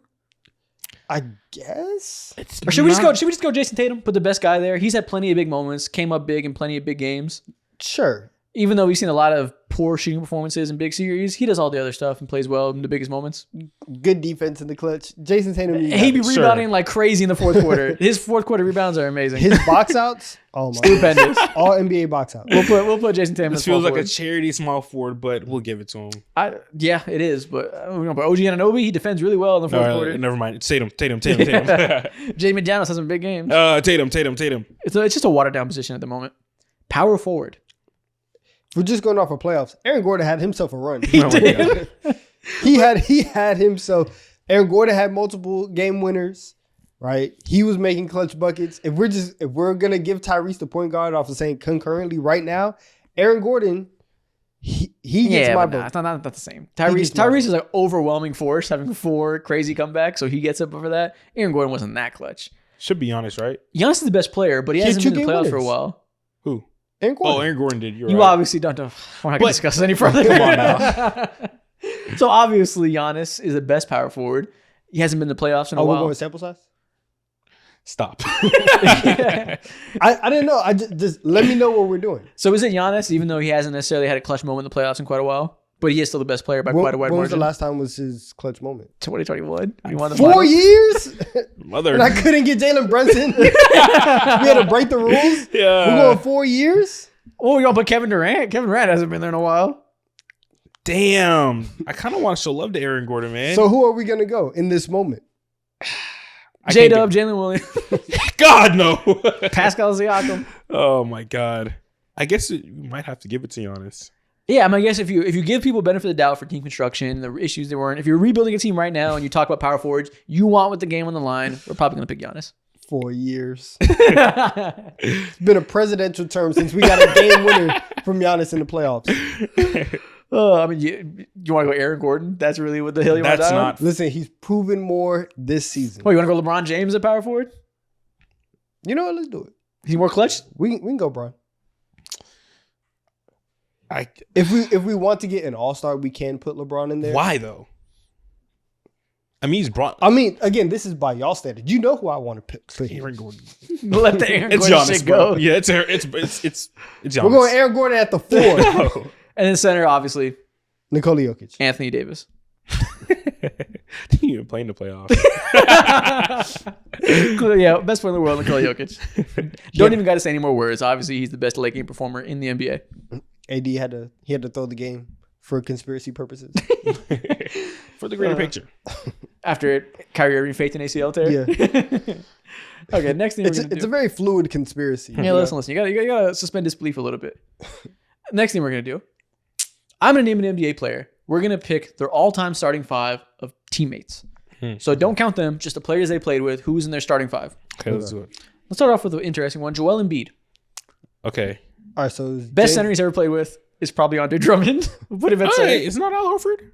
Oh, he did that play without Horford. Yeah, for a year. I forgot. That was a disaster. They but he paid is- him a bag because they Yep. simply didn't want him on any other team in the East. Yep. They paid the Al Horford stopper to not be a problem for them anymore. Like and 30 you know million, what? bro. That's smart. It is. Fuck it. Al Horford at center. But he was bad for them that year. But I- still. What do you want to do with Ben Simmons' position? Do you want to be lenient and put him like power forward, or does Ben Simmons got to be point guard? I think we... We could put him at the power forward. Yeah. Okay, then I think we put Ben Simmons at point guard, Yeah. and then Tyrese Maxey and James Harden as the backcourt. Yes. That's nice. Jimmy Butler at small forward. Fuck, this Yes. team is stacked, man. It's a good team. We're cheating with Ben Harden, Simmons a little bit, but if we're Tyrese. willing to do that, that's a good starting. I five. don't care. And guess what? This is a nasty team. Ain't never been to the conference final. It's crazy. Damn. This is It's a crazy. nasty team. And then No, we talk about Harden, Maxey, Jimmy Butler, Ben Simmons, Al Horford. Yeah, and then talk about the bench. You got peak JJ Redick. Oh my God. This team is Tobias nasty. Harris. Tobias Harris and JJ Redick coming off the bench. Jared Baylett. Oh, speaking of, you know what's funny? On last week's episode, I was talking about the Magic, and I accidentally called Corey Joseph. Oh, I called him DJ Augustine. I remember DJ. I mean, the same level of importance, bro. So not only is it funny that I mixed up the two small point guards in my head, now one of you motherfuckers corrected me. I'll let you rock. I was like, DJ Augustine. When you said DJ Augustine, I was just like, I've been seeing him recently on my TikTok for some reason. So I I'm meant gonna- Corey Cause Joseph. Because right after you were like, yeah, like he just got into the front office somewhere. I was like, I don't remember that, but I guess like That part is true. He did get a different office job, but I like that made me like, I don't know. I just brain farted, put the two small DJ point guards Augustine together. did? Yeah, I did. He got hired by what team did I say? I don't remember what team you said. I just remember you saying Yeah, he got a front office job that day. That's why he was in my head. Wow. Okay. Yeah, Shams tweeted it like last week. I was like, DJ But yeah, I met Augustine. Corey Joseph. Yeah. Okay. I was like, he's still in the league? That's crazy. Nobody. I didn't even think about it. But yeah. Nikola Jokic. Okay, so Jamal Murray at the This one. is bleak, bro. I guess the center is DeAndre Jordan. Unless you want to go with that like 17 games of boogie, but Paul Millsap is at the 4. I almost forget that. Aaron ever Gordon's the happened. 4. Ooh. Or- Paul Millsap can't get no burn? Listen, No. Paul Millsap at the 4, Aaron Gordon at the 5. It's nasty. We're going small ball. I don't want to put DeAndre Yeah. Jordan. We should do that. We should do DeAndre that. Jordan is there again for Okay. conspiracy reasons, but True.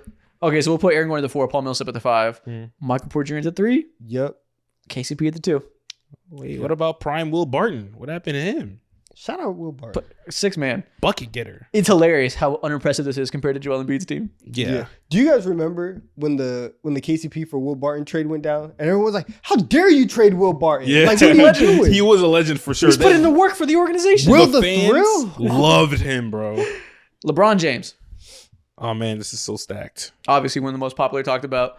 Dwayne Wade has to be on there. That one's clear. Start there. Shooting guard Dwayne Wade. D Wade at the 2, Kyrie at the 1. No Luca yet? Luka's better than Kyrie. No Luca. They've played for like. Do you want to do that? Do you want to do based on like how much? Do you want to account for time played and stuff like that, or just say who the best players? Because we put Paul Millsap at the center. We Can Paul we Millsap put on Luca at the Jokic's. 3? You know what? No. Yeah, Luka's a Okay, point guard. I'll put Luka at the 1 only because we did put Jimmy Butler there, and they only played for half a season. Yeah. So okay, Luka at the 1. yeah. D- If you're D counting Wade. for accomplishments, it's Kyrie, but Luka is better than Kyrie. Okay, so Luca, D Wade. Who's at the 3? Let's do this. Luka, Kyrie, D Wade. Nah, I don't want to go that too. Luca, Kyrie, D We're Wade. not removing the debate. That makes this interesting. Let's do it. Do Chris Bosh is power forward. There's no competition. there. Naturally, yeah. Unless you want to go Kevin Love, but I'm No. fine saying Chris Bosh is better when they play together. Yeah. Center has to be Anthony Davis, unless you want to go old Shaq. No, it's AD. So like it's Anthony Davis. Yep, 2020 AD easy. Small forward. Swear we're Ain't nobody here. I mean, it's like a Shane Battier. Shane Battier is a good pick. got shit. Kyle Kuzma in 2020 was kind of interesting. Stop that. Can we put Alex Caruso? Richard there? Jefferson had some years. He was old. Richard Yeah. Jefferson what came up very clutch multiple times. Yeah, it's probably Shane Very Battier though. clutch. Shane Battier was an elite role player at the time. It's Shane Battier. Which is Brandon wild to Ingram. Listen, if we're just talking about winning games, Brandon, give me Still Shane give him some Battier talent. over Brandon. He didn't Ingram. play with a great version of Brandon Ingram though. Well, actually, the end of that season, he took a little bit of a leap. yeah, when LeBron was out, but yeah, Yeah, facts. We'll go Shane Battier. took a leap, yeah, but I don't know what type of leap. Michael Jordan. All right, so Scottie Pippen at the 3. Okay. Easy, Dennis Rodman at the 4. that's no brainer. Which small role player point guard do you want to put in the starting lineup? We'll go Paxson. Sure. Really? Paxson over BJ. Sure. I'm a BJ Armstrong guy, but Shooting guard, don't put Steve Kerr, get a shooter out there. I guess. damn, this is Well, wait. 'Cause Actually, it's kind of like the Jokic thing where there's no good shooting guards because he was the Yeah. fucking shooting guard. we'll put Horace Grant at the 5. Okay. We'll scale him up. So we have. Yeah, now I don't really care about the backcourt. It's just like the 2 just never mattered because Jordan was there. Yeah, all and the time. triangle, it hardly mattered. Yeah. It's not like it was a real point guard that like needed to run pie pick and roll every So play. we'll go Paxson, BJ Armstrong at the 2, and then Scotty, Dennis, Horace. You're shaking your head. Who do you think it should be? Wait, at the 2? Yeah. Yeah. Oh, I would have put. No, We're asking Donovan's dad off camera. He was shaking his head about the pick. I was thinking about putting Kerr there, but I mean, you can't really put Kerr there at the 2 Because he's a point guard. Yeah, Okay. So we'll go Paxson, BJ Armstrong, Pippen, Rodman, Horace Grant. Yeah. oh, this is bleak, man. 6 rings at that. Am I missing? Tony Kukoc in there. Nah, I mean you can't. Am I missing Craig Hodges? It's Craig Yeah. Ho- Oh, that's He's a sniper. I Hey, love yeah, him. am I missing Craig Hodges at the 2? Okay. So Craig Hodges at the 2 then. Yeah. There you go. A lot less impressive on paper than LeBron's team right now. Man, stop. They're gonna get their narratives off, man. I don't want to hear I'm just that. saying. You know what you're doing, man. Let's not do this. Names are names. Listen. Let's not do this, man. Listen, Okay. Steph Curry. 3-peating twice. Stop. Steph Curry. Sean Livingston at the 1. One of the greatest. So who is at the mid-range 1? Because like Chris Paul was washed. He wasn't good. Jordan Poole, like, is combo guard, I guess. But Sean Livingston, like, Sean Livingston, has better Sean clout. Livingston was. Leandro Barbosa. Who do you put at point guard here? It probably is. You put Monte Ellis at point guard? No. He's not on this list. No. I'm putting Sean Livingston at the 1. Okay, sure. Sean Livingston at the 1. Clay at the 2. Clay at the 2. Yep. KD at the 3. Draymond at the 4. Who's our 5? I think we can show some liberties to put Draymond Green at the center, just because the centers are bleak. Okay, and then Okay. go Iggy at the 3, KD at the 4. Okay, that was easy. Or flip it. You want to put Iggy over Jimmy Butler? Yes. Oh, I forgot Jimmy Butler's. Jimmy Butler's not like 2020 Jimmy Butler anymore. Yeah. Iggy wasn't prime Iggy, but I think early Iggy when he first got there still had juice. Yes. He just didn't need to use it for that team, so we can still go Iggy. Okay. But I do think Jimmy Butler probably is better. That's kind of a weird, but I don't know. Not in the regular season. Sorry. Yeah. Yeah, maybe. I Yeah. don't know. Nah. Right now, I'll go Iggy. Okay, we'll go Iggy. James Harden, So there's Chris Paul, Chris Paul. He actually got great Chris Paul, so he's a good point guard there. Dwight Howard at the center. Kyrie Irving is at shooting guard. Play with him. I man. forget he played with Kyrie. Played with Damn, Kyrie. barely, Kevin Durant but at small yeah. forward. Like 4 games at them boys. Joel Embiid at center. Kevin Durant at small forward. Kawhi's there as well. Where's Kawhi going? Kevin Durant at power forward. Kawhi Yeah. at small forward. Oh my God. Booker. Wait, no. We could put Booker over Kyrie maybe? Wait, he played with Devin. Well, no, Booker? James Harden never played with Devin Booker. Yeah, no, No, he never played with Book. Oh, I'm sorry. You were thinking of Kyrie? Yes. Yeah, Or even Kyrie did. You're thinking of Kevin Durant. yeah. Yeah, okay. So we got, oh my God, we got Chris Paul, Kyrie Irving, Kevin Durant, Kawhi Leonard, and Joel Embiid. Is this the best teammate starting 5 of all time? Oh my god. This guy, man. No rings. No And then rings. Paul George is coming off the bench too. Nary a ring. No rings. No rings. Shaquille O'Neal. Russ is off the bench too. Fuck, that's nasty. Oh my God, but he's like 4 more All-Stars off the bench. On the Tyrese bench. Maxey's like the 9th man. Fuck, I didn't even know that. Damn. We got Serge Ibaka. Haven't been to a final since he Serge was Ibaka's there 23. too. Oh my god. This keeps on getting worse the longer we think about it. Oh, Nick Claxton. Oh my. Yeah, this team is amazing. James Harden is the best teammate of all time. Oh my god. Shaquille O'Neal. Kobe at the 2. Kobe Oh, the this 2. is nasty. as hell. LeBron James at the 3. Who's at the 1? Steve Steve Nash. Nash. Steve Nash. Oh my God. He's old, man. Yo, he has Kevin Garnett hit the 4. No. Oh my god. Wait. Or Paul Pierce. Kevin Garnett. He played for the Oh yeah, Celtics. Oh, yeah. He was Celtics there. Shaq, Celtics. Celtics Shaq. Throw Kevin Garnett and Paul Pierce in there. All right. This is a I ridiculous guess. team. This is disgusting. I guess Steve Nash. Oh, Kobe. no. We got Dwayne Wade. Oh, I guess we can't put Dwayne Wade and Kobe. Yeah. So Steve Nash, Kobe, LeBron, KG, And then who's at the center? We'll put LeBron at power forward. We'll put Paul Pierce at the 3, KG at center. Okay. And then we have Dwayne Wade in 2006 as a sixth man. Go to hell. This is crazy. At least he has rings out of it. Yeah. A lot of them. 4. Goes to show. I got 4 rings. Giannis. Damn. I know this is gonna be bleak too. Well, no. Dame and Drew Holiday is a backcourt. Okay, that's true. We Drew put Holiday, Drew at the 2 guard. That's not a stretch. Chris Paul at the or Chris Middleton at the 3. Okay. Brook Lopez at the 5. Brooke at the 5. Oh. And then it's Bobby time. Bobby Portis. Jabari Parker, maybe. Stop. They Don't trade- you ever. What? Don't you ever. You act like I slurred you. What's going on, man? Don't you ever Probably say- PJ Tucker? I forgot PJ did run. They traded for Serge Ibaka. It didn't work, but he was there. For fit, I guess we can go PJ Tucker. And listen, PJ Tucker was an elite defender at one point. He was. He Are we won a forgetting ring somebody with when he them. was young? Is there some power forward? He played with John Henson. Larry Let's- Sanders. Low key. Let's stop it. Let's Did he just go play with PJ Tucker Ersan and be on our way. Ilyasova? Ersan Ilyasova, you are missed. And there we go. Obviously, Shaq's team throttles Giannis's team. Yeah. Modern Shaq does not have nearly as much help. Yeah, it's that's crazy. That's insane. Wow. Hey, request a trade tomorrow, please. Okay. Next thing we're going to do, let's see if this works now. I'm trying to load up The Ringer so we can react to their top 100 list, but their website has been down the entire time. What's going on, man? Their website is down, so I think we call in the backup plan. All right. Ooh. I think we call in Donovan's dad to return for one more We'll segment. leave it. Call in Mariano Rivera to come on, run onto the mound.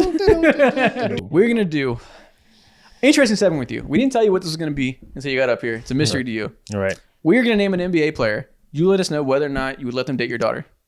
What? You are a father. We did this TikTok segment before, like 2 years ago, and obviously we don't have the experience or the hindsight that you have. As a father, as a as a dad of a daughter, would you let this player into your family via marriage? All right. Let's see.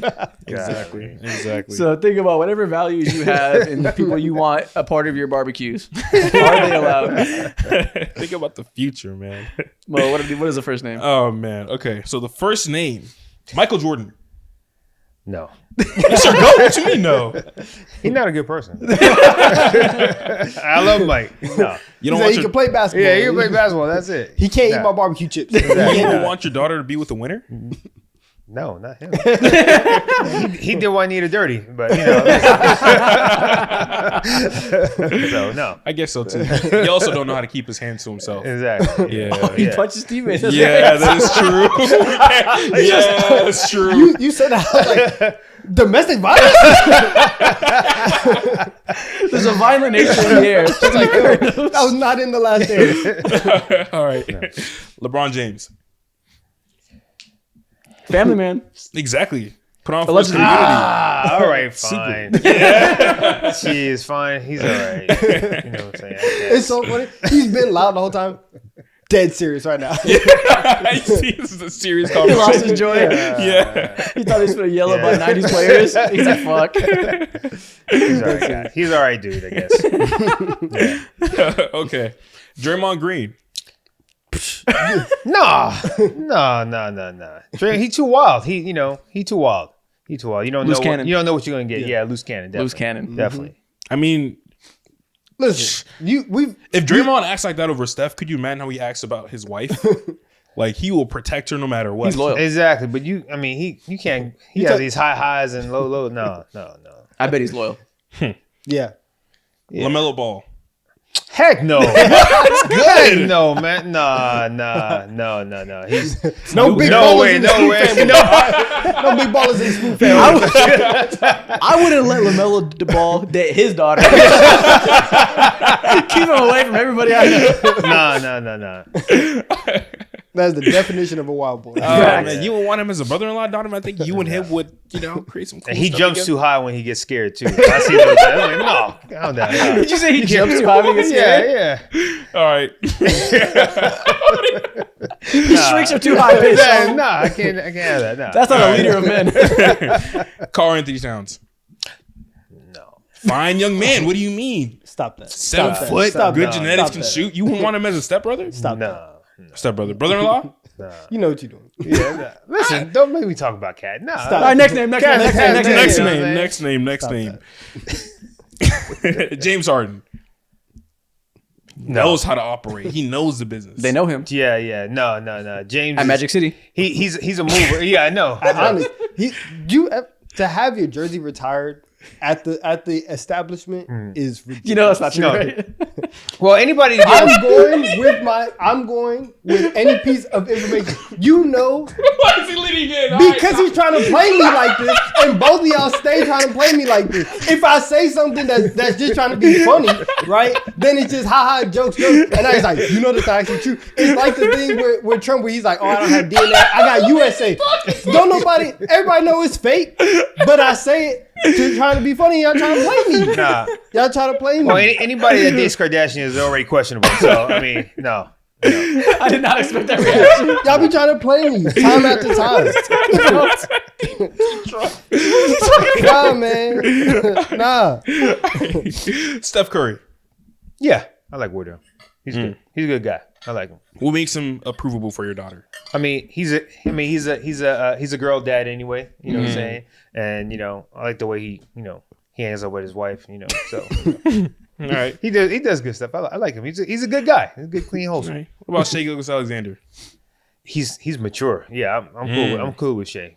A lot of wisdom at that Yeah, young age. he's good and mature. I mean, at this young age, I have no problem with Shai. Okay. Last name, Rudy Gobert. No, Wait, why? He's not aggressive like because you I don't said. like him. Just because I don't like him. You just don't You know what I'm want, saying? what if he's like the best person in the world and he is like, No, he might be a nice guy, but nah. but now you just don't look him in the eyes? Now he's just too tall now. So He just doesn't like that. Now I gotta get new doors. yeah, exactly. Yeah, he's just too tall. Yeah, I can yeah. adjust my life for this motherfucker. Gotta make him an extra play. He's always hungry. Kyle Kuzma. No, Whoa, why just, is so vehemently just because no? of that sweater he wore that one time with the sleeves all the way to the ground. No, That's swag. What you mean? no. So you say his fits are too trash? You can't Yeah, leave you your house? can't fight. You can't fight like that. You know what I'm saying? People stepping on you. People stepping on your sleeves. You know what I'm saying? You can't throw no punches. You can't protect nobody like that. Anthony Edwards. Yeah. This should be the quickest no of all time. Why?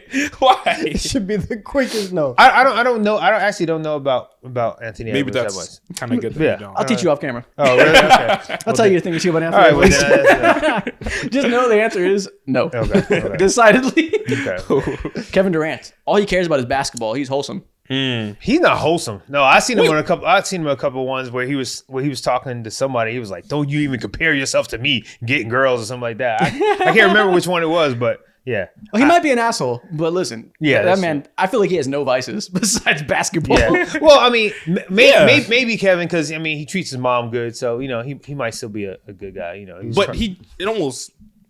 Never mind. Charles Barkley. He's not a role model. Not a role model. Damn Wait, sure. what? Not a role Goddamn model. right. He What's does. what's wrong with him? I thought He's not a role model. He already said I'm not a role model, so he walks his own path. So, Shaq. I don't know. Shaq. No, I mean, What's Fuck wrong? He no. knows how to get a bag. No. Your family will be taken care of. No, No. I wouldn't trust Shaq, Shaq. with anybody's kids. no. Not a one. That man cannot work in my daycare. Golly, no. He's no, gonna be no. spinning kids like a pizza dough. Having too much fun. He's a goofball. Gonna drop him. I'm like, oh, he's not gonna go fuck. He's gonna No, next year. Shaq, no. No for Shaq. No for Shaq. That's it? Nobody else? Zion Williamson. Heck, You just said Zion. no. Yeah, let's not go there. He's a big boy, you know what I'm saying? He's big, you know what I'm saying? He can control himself. No. Oh, Crazy. Saying. Crazy. next topic. All right, here we go. Tough scene. Oh, that's the end of that. That's the end of this episode. Oh, okay. If people are still here, what should they comment? You can decide. What should people comment? What should they comment? If they're still here at the end of this episode, what should they comment? Anything you want. Good times. Comment good times. Good. And comment fuck Rudy Gobert.